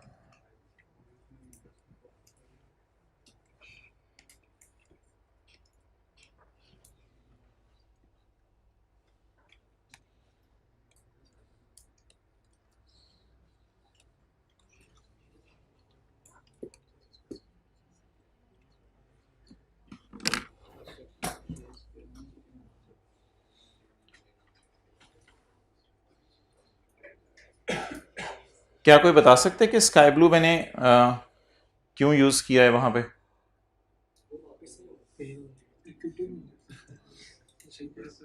क्रेडिटर को तो पैसे दे देंगे ना, लोन भी वापस हो जाएगा, डिवेंचर भी वापस हो जाएगा।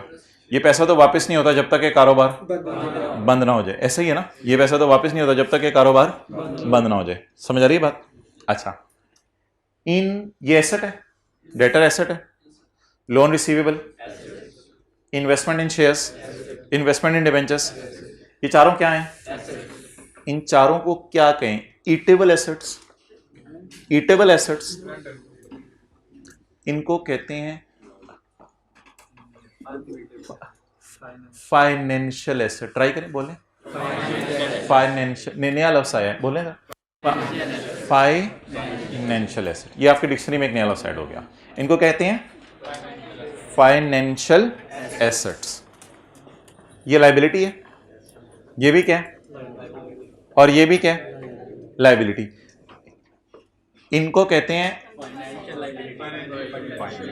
फाइनेंशियल, इसको इक्विटी कहते हैं, इसको लाइबिलिटी नहीं कहते प्लीज, इसको इक्विटी कहते हैं। इसे क्या कहते हैं, इक्विटी।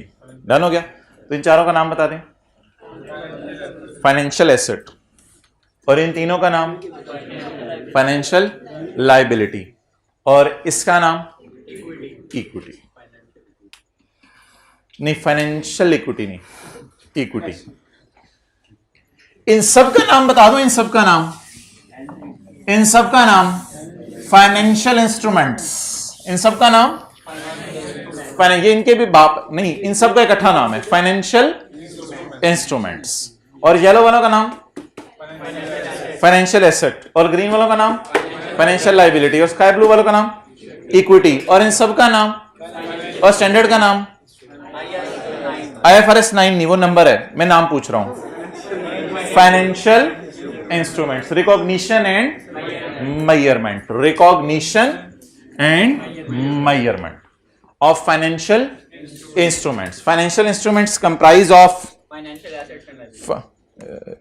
मुझे पढ़ा लेने दो, फाइनेंशियल एसेट्स, फाइनेंशियल लाइबिलिटीज और इक्विटी।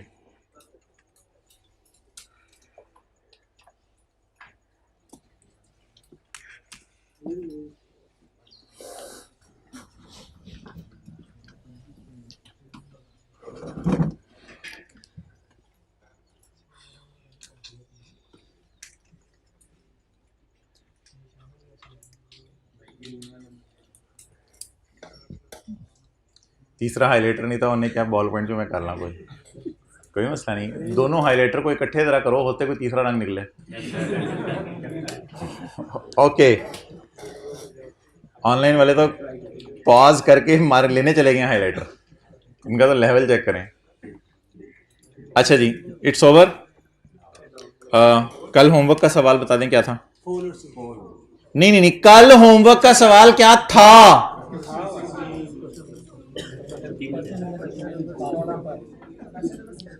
या ये समझते नहीं है या ये समझते नहीं है।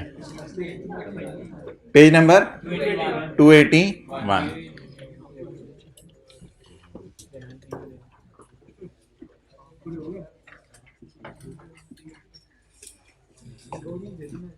क्वेश्चन 16 था कल होमवर्क में, page 281। Karim limited bought a special purpose engineering plant.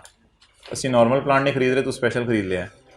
On यकम जनवरी 2015 at a cost of ₹1755 including 17% sales tax जो कि रिफंडेबल है। 17% सेल्स टैक्स जो कि रिफंडेबल है। रिफंडेबल टैक्सेस एसेट की कॉस्ट का पार्ट होने चाहिए या नहीं होने चाहिए? नहीं होने चाहिए। और नॉन रिफंडेबल टैक्सेस एसेट की कॉस्ट का पार्ट होने चाहिए। ये अब IAS 16 वाली एक रिवीजन है छोटी सी। अच्छा जी, सेल्स टैक्स डाल के चीज कितने रुपए की हो जाती है? 117 रुपए की। मुझे बता दें, सेल्स टैक्स चीजों में डलता है या माइनस होता है? डलता है। तो 100 रुपए 200 रुपए वाली चीज आपको बाजार में 234 की मिलती है, क्योंकि उस पर 17% क्या होता है? सेल्स टैक्स होता है। क्या क्या फिगर गिवन है? 100 जैसी फिगर गिवन है या 117 जैसी फिगर गिवन है? 117 जैसी। At a cost of 1755 including sales tax, including sales tax. तो 1755, तो 1755 अगर किस पे पड़ा है? एक्सेलेंट, 117 पे। ये नहीं होता given amount divide by given amount percentage multiplied by required amount percentage. तो 117 पे पड़ा है, मुझे किस पे चाहिए? 100 पे।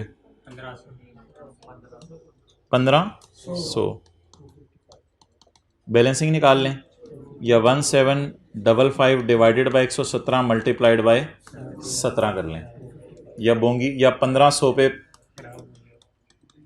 पे 17% लगा दें, वो आपकी मर्जी है जी। कितना? 255 जी। तारीख बताएं।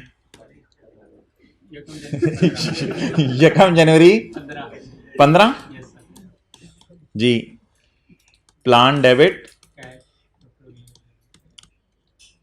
Cash receivable.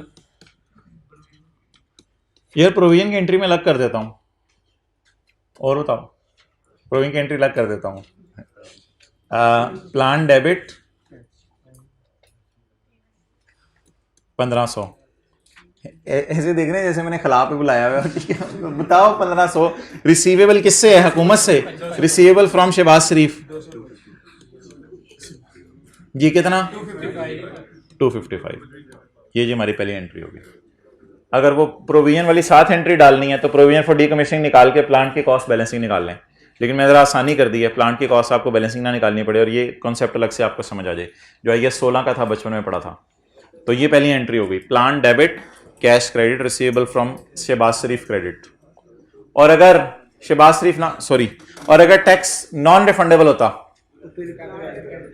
फिर प्लान डेबिट कैश क्रेडिट 1755। बस फिर plant debit cash credit 1755।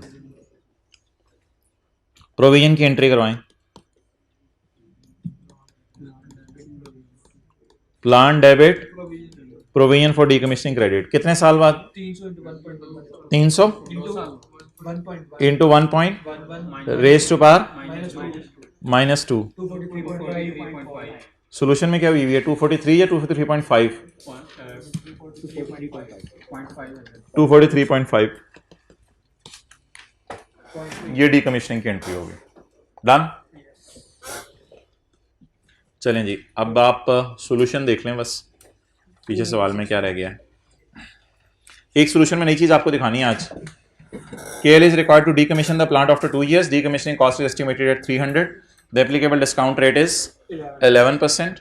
KL uses the cost model for subsequent measure and plant is being depreciated using the straight line method. 15-16 की एंट्रीज करनी है। जिंदगी में पहला सवाल ऐसा आया है जिसमें डीकमीशनिंग के साल की भी एंट्रीज करनी है। जब डी इंस्टॉल होना है प्लांट तब भी एंट्रीज करनी है, डीकमीशनिंग के साल की भी एंट्रीज करनी है। तो जिंदगी में पहला सवाल ऐसा आया है जी। किधर है वो स्टैंडर्ड केड़ा है? किथे है?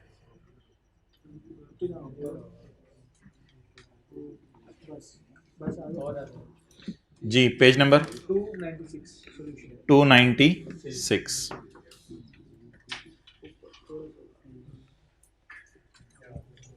हाँ ठीक है, ये देख लें मोहतरम। 1500 ये आ गया। 1500 में क्या डाला है? 243.5। तो ये 243.5 इस तरह आ गया। हमें इस तरह लिख देना चाहिए था, यहाँ पे मैंने लिखा नहीं हुआ, इस तरह लिखना चाहिए था 1500 जमा, ताकि जो चीज़ें हमें क्लास में पढ़ी हुई हैं उसी की आदत रहे ना, कोई नई चीज़ ना आदत आए। तो वर्किंग 1 नहीं होना चाहिए था। तो 1500 जमा 243.5 डन हो गया जी। उसके बाद तो उसी तरह चलाना है आपने सवाल को। सवाल को कैसे चलाना है? डेप्रिसिएशन की डेट लिखे बगैर डेप्रिसिएशन कैलकुलेट करनी है, डिवाइड बाय 2, और इंटरेस्ट डेप्रिसिएशन की बहन है साथ निकालनी है। 300 इंटू 1.11 रेज टू पावर -1, क्योंकि 2 साल थे अब 1 साल रह गया है, तो बैलेंसिंग इंटरेस्ट आ गया। फिर अगले साल की डेप्रिसिएशन निकाली आपने नॉर्मल तरीके से, लेकिन इधर रेज टू पावर -0 लिखा है मैंने, इधर रेज टू पावर -0 लिखा है, और इधर नोट करें मैंने कैश लिखा है। इधर क्या लिखा है?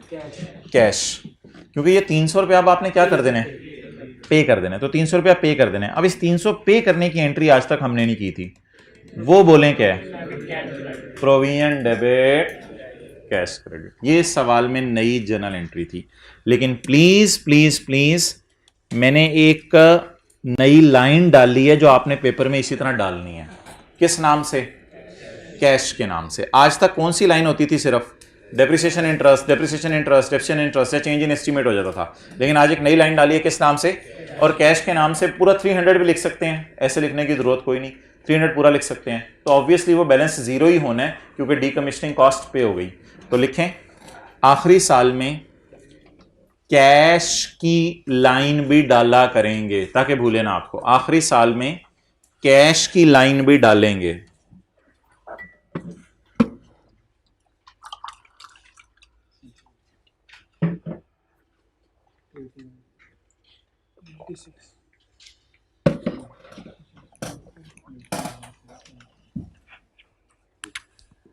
जी पहली वाली एंट्रीज तो मैंने आपको करवा दी। दूसरी entry interest debit, sorry depreciation debit accommodation, interest debit, depreciation debit, accommodation credit, interest debit, और आखिरी entry provision debit, cash credit. और पहली वाली एंट्रीज अलग अलग हुई हुई जो हमने इकट्ठी की हुई है, लेकिन मैंने अलग अलग करके दिखा दी थी आपको। अलग अलग बेहतर है, इकट्ठी बेहतर है, जैसे मर्जी कर लें, it's up to you. So that was a very easy question, but the cash का पॉइंट इसके अंदर नया था, इसको समझने की जरूरत थी। ओके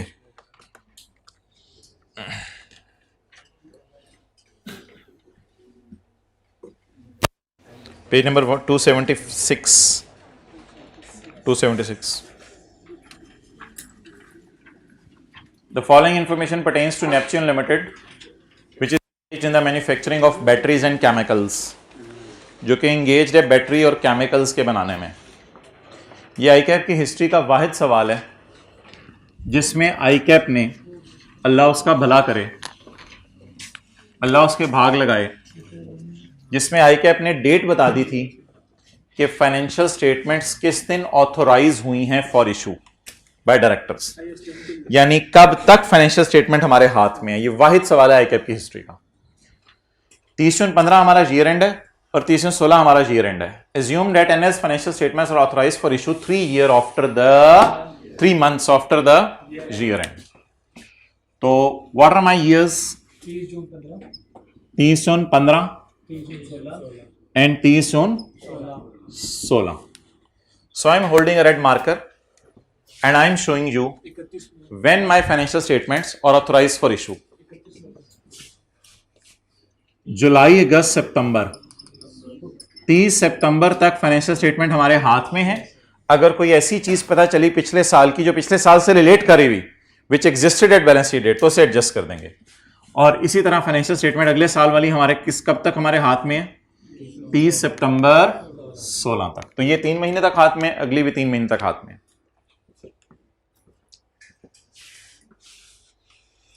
इन जुलाई 2015, और किधर, जुलाई 2015, इन जुलाई 2015, जिन्होंने कल की क्लास ली है, मैंने 12 कहा है, साल के बाद की डेट आ रही हो ना, साल के बाद की डेट आ रही हो, तो IAS 10 थोड़ा सा आपसे लिखवाना चाह रहा होता है, सिर्फ एक लाइन का, it is adjusting non adjusting, कुछ ज्यादा तफसील भी लिखने की जरूरत नहीं होती, क्योंकि मेन सोल्यूशन IAS 37 का होता है। In July 2015 NL was sued by a customer. एक कस्टमर ने हमारे खिलाफ क्या कर दिया? केस कर दिया। उसने मुंह खोल के कितने पैसे मांगे? ये ना जुर्माना होता है, डैमेज होता है जुर्माना। उसने मुंह खोल के 20 लाख रुपया मांगा on account of supply of 2000 batteries जो कि डिफेक्टिव थी इन जनवरी 2015। जुलाई 15 में एक कस्टमर ने हमसे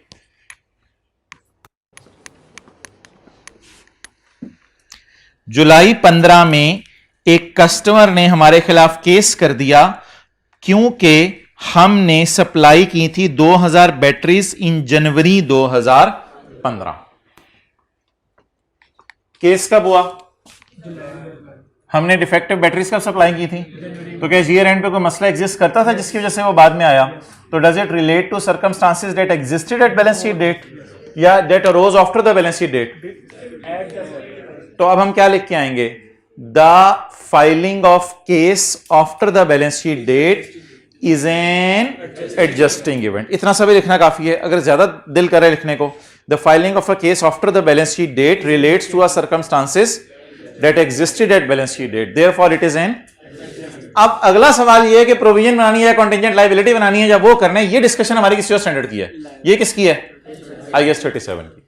द लीगल एडवाइजर, वही चाचू को हम बुला लेते होते हैं, आपको पता है। चाचू को हमने बुला लिया, बंदे लेके आ जाएंगे। एट दैट टाइम चाचू ने इसका अंदाजा लगाया that it is probable, high chance है that case would be decided in favour of customer, यानी अगेंस्ट अस।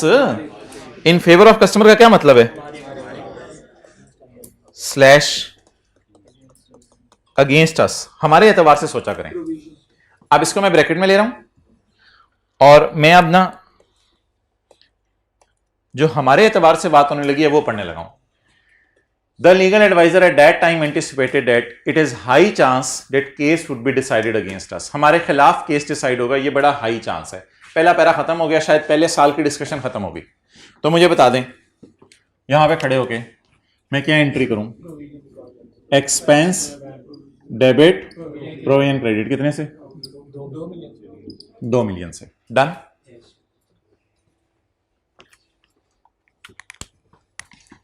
आसान है ना सवाल, समझ आ रहे हैं? इन मार्च 2016 में, in March 2016 an independent team submitted a report to the court. Court ने एक इंडिपेंडेंट टीम से रिक्वेस्ट की कि भाई हमें समझ नहीं आ रही कौन सही कह रहा है, तुम लोग जरा सर्वे करो। An independent team submitted a report to the court showing that 80% of the batteries were not faulty, जिसमें उसने कहा 80% बैटरीज फॉल्टी नहीं थी। And there were minor defects in the remaining batteries, यानी कि टोटल बैटरीज कितनी है? 2000 में से, वैसे तो इस चक्कर में जाने की जरूरत नहीं क्योंकि ऐसा डेटा सवाल में दिया नहीं हुआ, लेकिन अगर आप जाना चाह रहे हैं तो जाएं। 2000 में से 1600 बैटरीज में कोई मसला नहीं है और 400 बैटरीज में क्या है? Minor defects in the remaining batteries. As a result the lawyer formed, अच्छा बड़े इंपॉर्टेंट सवाल आने लगे इस सवाल में, बिल्कुल एक नया कॉन्सेप्ट तो मैं नहीं कहूंगा, आपके कॉन्सेप्ट्स की टेस्टिंग होने लगी है। मार्च में इंडिपेंडेंट टीम के मशवरे के बाद लॉयर का ख्याल है कि it is highly unlikely that court would award compensation to customer. It is highly unlikely that court would award compensation to customer. इस अंग्रेजी को मैं जरा आसान करने लगा हूं। ये अंग्रेजी आसान होने से उल्ट मतलब दे देगी। कुछ बच्चों को समझ नहीं आता, इसलिए जिनको समझ आ गया है मुझे दूसरों को समझाने दें। इसको उठाएं यार, बंदा चपेट हर वक्त हाथ में रखे मार गया। अच्छा, as a result the company's lawyer formed a view, company के लॉयर ने एक व्यू फॉर्म किया that it was highly likely that court would award compensation to customer। इसका उर्दू में तर्जमा करें, लेकिन वो तर्जमा गलत होगा क्योंकि मैंने उल्टा तर्जमा होगा। अब जरा इसका उर्दू में तर्जमा करें। इट इज, आपको एक हिंट दे दिया पेपर में, अन का लफ्ज कभी आए ना तो अन के लफ्ज को बन करके, अनबन करके उससे जरा साइड पे रखा करें और फिर सोचा करें। It is highly likely that court would award compensation to customer. बहुत ज्यादा चांस है कि कस्टमर जीत जाएगा। क्या इसका यही मतलब लग रहा है आपको? अभी अभी अभी अभी इसका यही मतलब लग रहा है मेरे उर्दू के फिक्रे का। क्या बहुत ज्यादा चांस है कि कस्टमर जीत? फिर तो वही बात होगी प्रोबेबल, फिर तो वहीं आगे खड़े होके कि कस्टमर जीत जाएगा। लेकिन सवाल में क्या लिखा हुआ है? बहुत ज्यादा चांस है कि कस्टमर नहीं जीतेगा। तो शायद ये मेरे ख्याल से मार्च में खड़े होके कॉन्टिंजेंट लायबिलिटी भी कह सकते हो, रिमोट भी कह सकते हो, कुछ भी कह सकते हो, लेकिन सवाल ने अपना रुख पलट लिया। कैसे? अगली लाइन पढ़ें।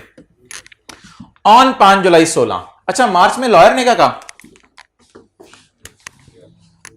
मार्च में खड़े होके लॉयर ने क्या कहा है?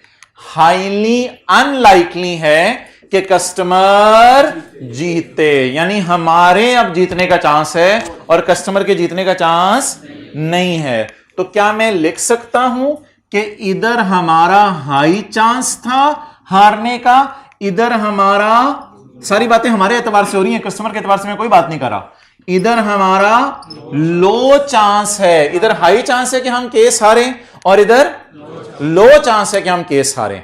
इज इट सो? आगे पढ़ें। On 5 July 16 court decided the case. Court ने केस डिसाइड कर दिया। 5 जुलाई 16 कोर्ट ने केस डिसाइड कर दिया। भाई सारे इधर अटेंटिव हो। इसके ऊपर पेपर में आपने कमेंट भी नहीं करके आना। आप जब जज साहब भी कुछ कह दें तो फिर हमारे राय की क्या हैसियत है? और अल्लाह का शुक्र है डायरेक्टर्स के साइन होने से पहले हमें पता चल गया। तो जज साहब ने जब कुछ कह दिया तो फिर लॉयर हमारा बोंगिया मारते तो मारता रहे, उसको बोंगिया मारने दें, ये तो जरा मुझे काटने दें। इस लाइन को पेपर में आपने इग्नोर करना था, क्योंकि जब वजीर आजम ने कुछ कह दिया है तो वजीर आला बोंगिया मारता भी रहे। वजीर आला की बात आपको पहले बताई, बाद में वजीर आजम की बात बता दी, तो फिर किसकी बात पे अमल करेंगे? वजीर आजम? किसी की भी नहीं। हाथ दो, ये कौन है? तो फिर किसकी बात पे अमल करेंगे? वजीर आजम की बात पे अमल करेंगे। क्लियर हो गया? तो लॉयर अगर कोई मशवरा दे दे और फिर जज की भी राय आ जाए, और अल्लाह का शुक्र है डायरेक्टर्स के ऑथोराइज करने से पहले राय आ गई और मसला ऑलरेडी एग्जिस्ट करा था बैलेंस शीट डेट के ऊपर, तो आप क्या मशवरा देंगे कि लॉयर की बात माने या जज की बात माने? ओ भाईजान जज ने फैसला दे दिया, अब लॉयर कहां से आ गया? लॉयर को आप ठुट कराएं, क्या होता है? On 5 July 2016 the court decided the suit, court ने सूट डिसाइड कर दिया कि चिट्टा या काला है। The court decided the suit and order NL to replace all 20% batteries, सारी बैटरीज आप बदल दो, 20% जो है आपने बदल के देनी है। अब आप मुझे बताएं, मैं 20 लाख के जुर्माने के लिए लायबल फील करूं या 20% बैटरीज को रिप्लेस करने के लिए लायबल फील करूं? अल्लाह का शुक्र है उसके बारे में उसने हमें डाटा नहीं दिया कि 20% बैटरीज कितने में रिप्लेस होंगी। तो हमें अब पेपर में यह लिख के आना पड़ेगा कि we are still liable, we are still, because court ने फैसला सुना दिया, we are still liable, but the amount of provision recorded in previous year should be adjusted in such a way that it only shows a payable relating to cost of replacing 20% batteries. क्योंकि सवाल वाले ने हमें घुमाया है, तो हम क्यों फिगर्स के पीछे पड़े कि 2 मिलियन को उल्टा दो पूरा या 2 मिलियन को। फर्ज करें बैटरीज रिप्लेस होती हैं 1.2 मिलियन में, तो फिर हम क्या कहें? 2 मिलियन हमने देने का सोचा था, 1.2 मिलियन देना पड़ेगा, 0.8 मिलियन से लायबिलिटी को उल्टा दो। अभी क्या लिख के आएंगे? प्रोविजन को उल्टाएंगे या एडजस्ट करेंगे? एडजस्ट करेंगे। तो provision should be adjusted in such a way that it only shows a liability relating to cost of, वो सवाल से फिक्र उठाएं, relating to cost of replacing 20% of the faulty battery supplied to the customer। ये तो इस साल करके आएंगे। वैसे मुझे बताएं, प्रोविजन जब बनानी होती है तो उसकी अंग्रेजी कैसे लिखते हैं? पहले जरा मुझे 30-15 वाला सोल्यूशन लिखवा दें। प्रोविजन जब बनानी होती है तो उसकी अंग्रेजी कैसे लिखते हैं? हाउ टू राइट डाउन वाला सफा है ना एक, how to write down.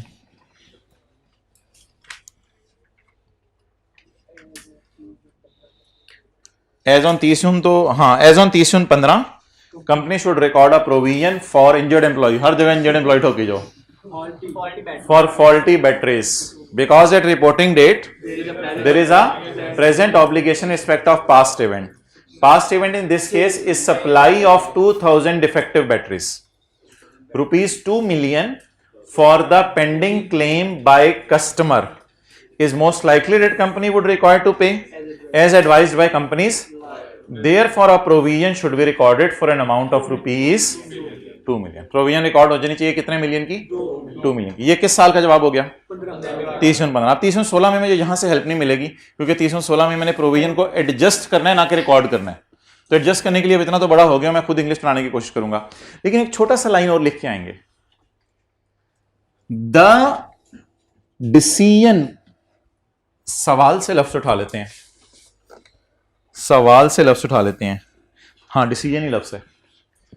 The decision by court after the balance sheet date is an adjusting event। याद रख लें कब IS10 लिख के आना है? जब भी ईयर एंड के बाद की डेट डली हो, जब भी ईयर एंड के बाद की डेट डली हो, हल्का सा IS10 का टच कराना है आपने, हल्का सा IS10 का टच कराना है। The decision by court after the is an adjusting event. इतनी सी लाइन लिख के फिर आप वापस आ जाएं। अब मैं 30/16 की डिस्कशन कर रहा हूं, फिर वापस आ जाएं। वापस आके क्या करेंगे? The provision at year end should be adjusted in such a way so that it only reflects the cost of replacing 20% batteries. तो इसको एडजस्ट कर दें इस तरीके से कि 20% बैटरीज की कॉस्ट रिप्लेसमेंट क्या रही हो। डन। पहले और दूसरे दोनों में क्यों IS10 लगाना था? ये डेट भी जुलाई 15 की ईयर एंड के बाद थी, और ये भी ईयर एंड के बाद थी, तो इस वजह से दोनों में क्या लगाना था? IS10। पढ़े जी पॉइंट बी। बिस्मिल्लाह। ना आज नहीं पार्ट बी बनाऊंगा, आज पार्ट ए की जान लूंगा। ये जरा 1-2 सवाल मुझे करा लेने दें खुदा के लिए, मुझे बड़ी टेंशन है आपके फ्यूचर की। ये 1-2 सवाल मुझे करा लेने दें। मजा आने लग गया ना? करें, आए और मजा। जल्दी पढ़े, जुमा मुझे पता है तुम बादशाही में से 2:30 बजे पढ़ते हैं, आज तुझे जल्दी पढ़ने की पड़ी है। चलें पढ़े पढ़े पढ़े पढ़े।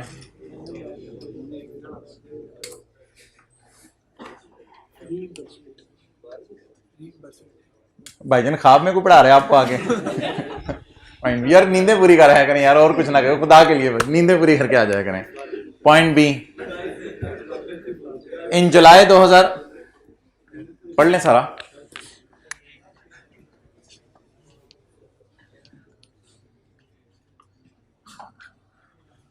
अच्छा ये भाई सोच रहे हैं स्टैंडर्ड समझ आना शुरू होता है खत्म हो जाता है, तो अब समझ आना शुरू है, ये स्टैंडर्ड 37 तो खत्म भी हो गया। अच्छा पॉइंट नंबर बी, इन जुलाई 2014, कुछ समझ आ रही है चीजें पढ़ के? ये हमने किया हुआ ये वाला मैंने आपको करवा दिया हुआ है, रिडंडेंसी वाला और वो सारा, ये वाला आपको करवा दिया हुआ है पॉइंट, ऊपर किसी दिन करवाया था, अब ये वाला रह गया हुआ हमारा सिर्फ। इन जुलाई 2014 एनएल एंटर्ड इन, एनएल हम है, पता चले अस्सी पता एनएल ना पता हो कौन है। In July 2014 NL, in July 2014, in July 2014 not July 15, in July 2014 NL entered into a 2-year contract with a supplier of a contract agreement non cancellable से आपके जहन में ऑनरेस कॉन्ट्रैक्ट आता है, लेकिन उसका डेटा नहीं दिया होगा, इसलिए कुछ और ही सवाल रंग पकड़ेगा। तो ये बात बिल्कुल ठीक है, कॉन्ट्रैक्ट एग्रीमेंट नॉन कैंसिलेबल इन चीजों से ऑनरेस कॉन्ट्रैक्ट जहन में आता है, लेकिन ऐसा कोई डेटा नहीं दिया हुआ सवाल में। इन जुलाई 2014 NL entered into a 2-year contract with a supplier of raw material. तो फर्ज करें एनएल हम है और हम हैं होंडा एटलस कार, तो एनएल के ऊपर लिख लें होंडा और सप्लायर के ऊपर लिख लें जनरल टायर, जरा बात ज्यादा बेहतर समझ आ जाएगी। एनएल के ऊपर होंडा और सप्लायर के ऊपर जनरल टायर। इन जुलाई 2014, कुछ नहीं होता आप लोग भी लिख लें, पहले बड़ी किताब साफ है। In July 2014 NL entered into a 2, ये कुछ दिल पे तो नहीं लगती किसी को, वापस कर दिया करे फिर। इन जुलाई 2000 बात वापस नहीं हो सकती। इन जुलाई 2014 NL entered into a 2-year contract with a supplier of raw material with effect from 2 November the supplier stop the supply of raw material. उसने हमें टायर बेचने बंद कर दिया। खुदा के लिए टायर भेज दे, उधर सर आसिफ की गाड़ी हमने बना के देनी है, हम होंडा हैं, वो खुदा के लिए टायर दे दे, टायरों के पास गाड़ियां कहां से बननी है। एंड डिमांडेड प्राइस इंक्रीज, उसने कहा भाईजान हुकूमत बदल गई है तो मुझे 30% प्राइस इंक्रीज करनी पड़ेगी, वारे खाता है तो बताओ। हमने कहा तेरी ऐसी की तैसी, टायर बंद कर दे तू, मैं गाड़ियों की सप्लाई बंद कर देता हूं, पैसे तुझे नहीं दूंगा दादा। Due to stoppage of supply, उधर से माल आना बंद हो गया। और भाईजान माल आना बंद हो गया, इधर देखें, due to stoppage of supply, उधर से माल आना बंद हो गया। क्या आने बंद हो गए? टायर आने बंद हो गए। NL was unable to meet it sale order towards sir Asif. ये क्योंकि आपको पता है रॉ मटेरियल की सप्लाई बंद होगी तो हमारी फिनिश गुड्स की सेल भी आगे खत्म हो जाएगी, तो इसकी वजह से हमारी फिनिश गुड की सेल खत्म हो गई। तो मैं अपने सेल ऑर्डर मीट करने से कासिर हूं। एनएल फाइल्ड अ सूट, हमने लेवल है हमारा, एनएल फाइल्ड अ सूट। अब हम सूट पहन रहे हैं, नहीं, अब हम केस करने लगे हैं। वो लायबिलिटी साइड थी, इधर एसेट साइड होगी। एनएल फाइल्ड अ सूट, अल्लाह का शुक्र है 3 पार्टीज नहीं है, ऊपर वाले सवाल में भी 3 पार्टीज नहीं है, इधर भी 3 पार्टीज नहीं है, तो रीइंबर्समेंट वाले कोई सिनेरियो नहीं है। NL filed a suit claiming damages of 40 million. हमने मुंह खोल के 40 मिलियन मांगा, इकाई दहाई सैकड़ा, 1000 10,000 लाख 10 लाख करोड़, 4 करोड़। हमने कहा 4 करोड़ दे दो, चपेड़े मारूं, 4 करोड़ दे। हमें मुंह खोल के पैसे मांगे, चपेड़ मार। एनएल फाइल्ड अ सूट, हमने मुंह खोल के कितने में पैसे मांगे? 4 करोड़ रुपया फ्रॉम द सप्लायर ऑन 15 जून 2015। 15 जून 2015 को हमने परवाना भेज दिया कि हम 4 करोड़ लेने आ रहे हैं, तूने काफी महीनों से सप्लाई रोकी हुई है, तो हम तेरे से 4 करोड़ लेने आ रहे हैं। ऑन 30 जून 15 को हमारा लॉयर का ख्याल है डेट हमें डैमेजेस मिल जाएंगे अप टू 60% ऑफ आवर दावा कितने? 40। दावे के 60% मिल जाएंगे। ये अमाउंट पे लगाने वाली परसेंटेज है, ये केस हारने जीतने वाली नहीं है। 60% ऑफ दावा, तो 60% ऑफ 40 लिखें इधर। क्लेम कितना है हमारा? Claim 60% of 40 is equal to 24 virtually certain में डालूं या प्रोबेबल में डालूं?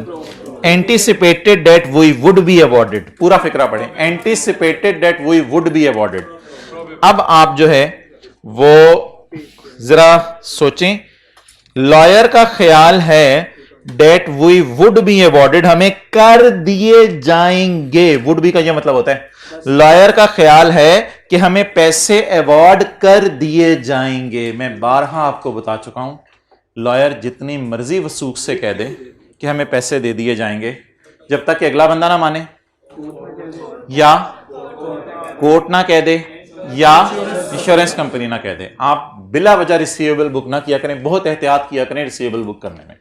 तो आप बता दें इसको किस में डालूं? प्रोबेबल। तो प्रोबेबल का क्या मतलब है? क्या बना ये मेरा? Contingent asset. Contingent asset. IS10 नहीं लिख के आना, एक डेट भी हमारी बैलेंस शीट के बाद की नहीं है। IS10 बिला वजह छेड़ाखानी नहीं करनी होती। IS10 भी थोड़ा सा मैं जरा प्रेशर डालूंगा एग्जामिनर पे, कोई डेट भी हमारे साल के बाद की नहीं है, तो IS10 का पंगा लेने की जरूरत नहीं है। अब आप मुझे बताएं, ऐसे हंसते खेलते राग रहे हैं, अब आप मुझे बताएं कि मैं क्या लिख कर आऊंगा? Contingent asset, an amount of ₹20,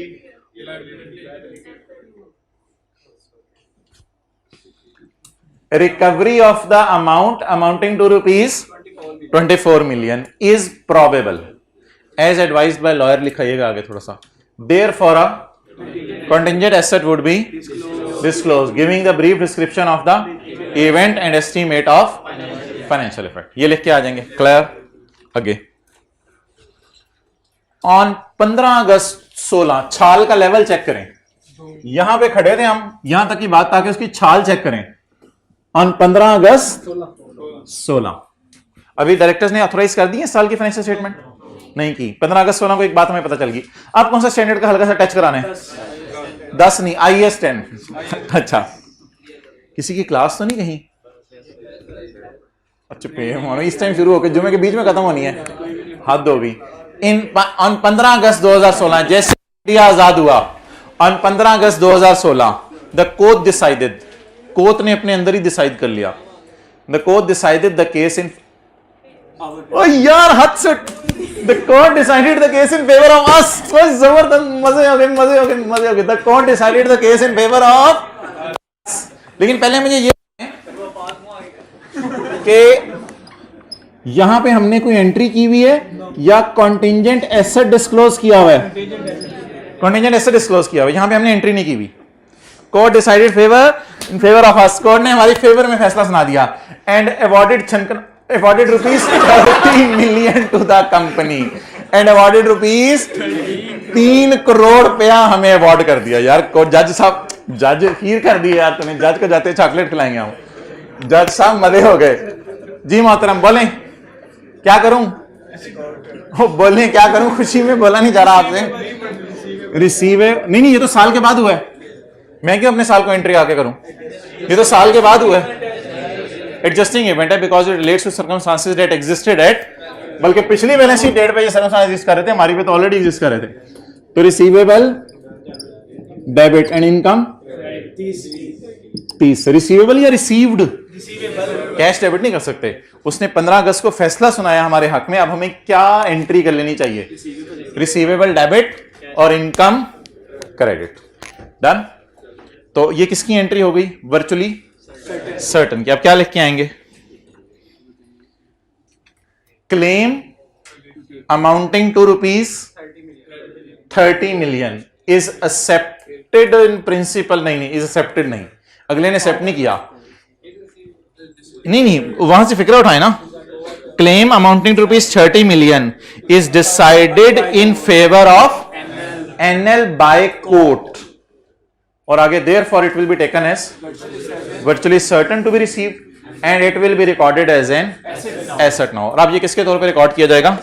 asset के तौर पे। यार वैसे एक बात आपको बताऊं कि हम जो है ना, अगर पास पेपर के क्वेश्चन जो 4 है उसका, सॉरी एक मिनट, मैं ढूंढ के लाया हुआ था।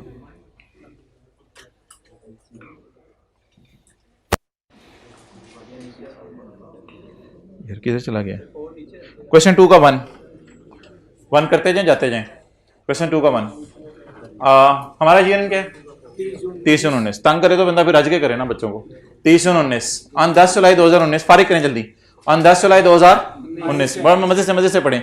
10 जुलाई 2019 IS 10 भी भाई कह रहे हैं थोड़ा सा टच कराना है मैंने, करा दें आप। और कुछ 10 जुलाई 2019 द ओनर ऑफ साथ वाली बिल्डिंग, ये साथ वाली बिल्डिंग, द ओनर ऑफ साथ वाली building filed a case against us, हमारे अगेंस्ट केस हो गया।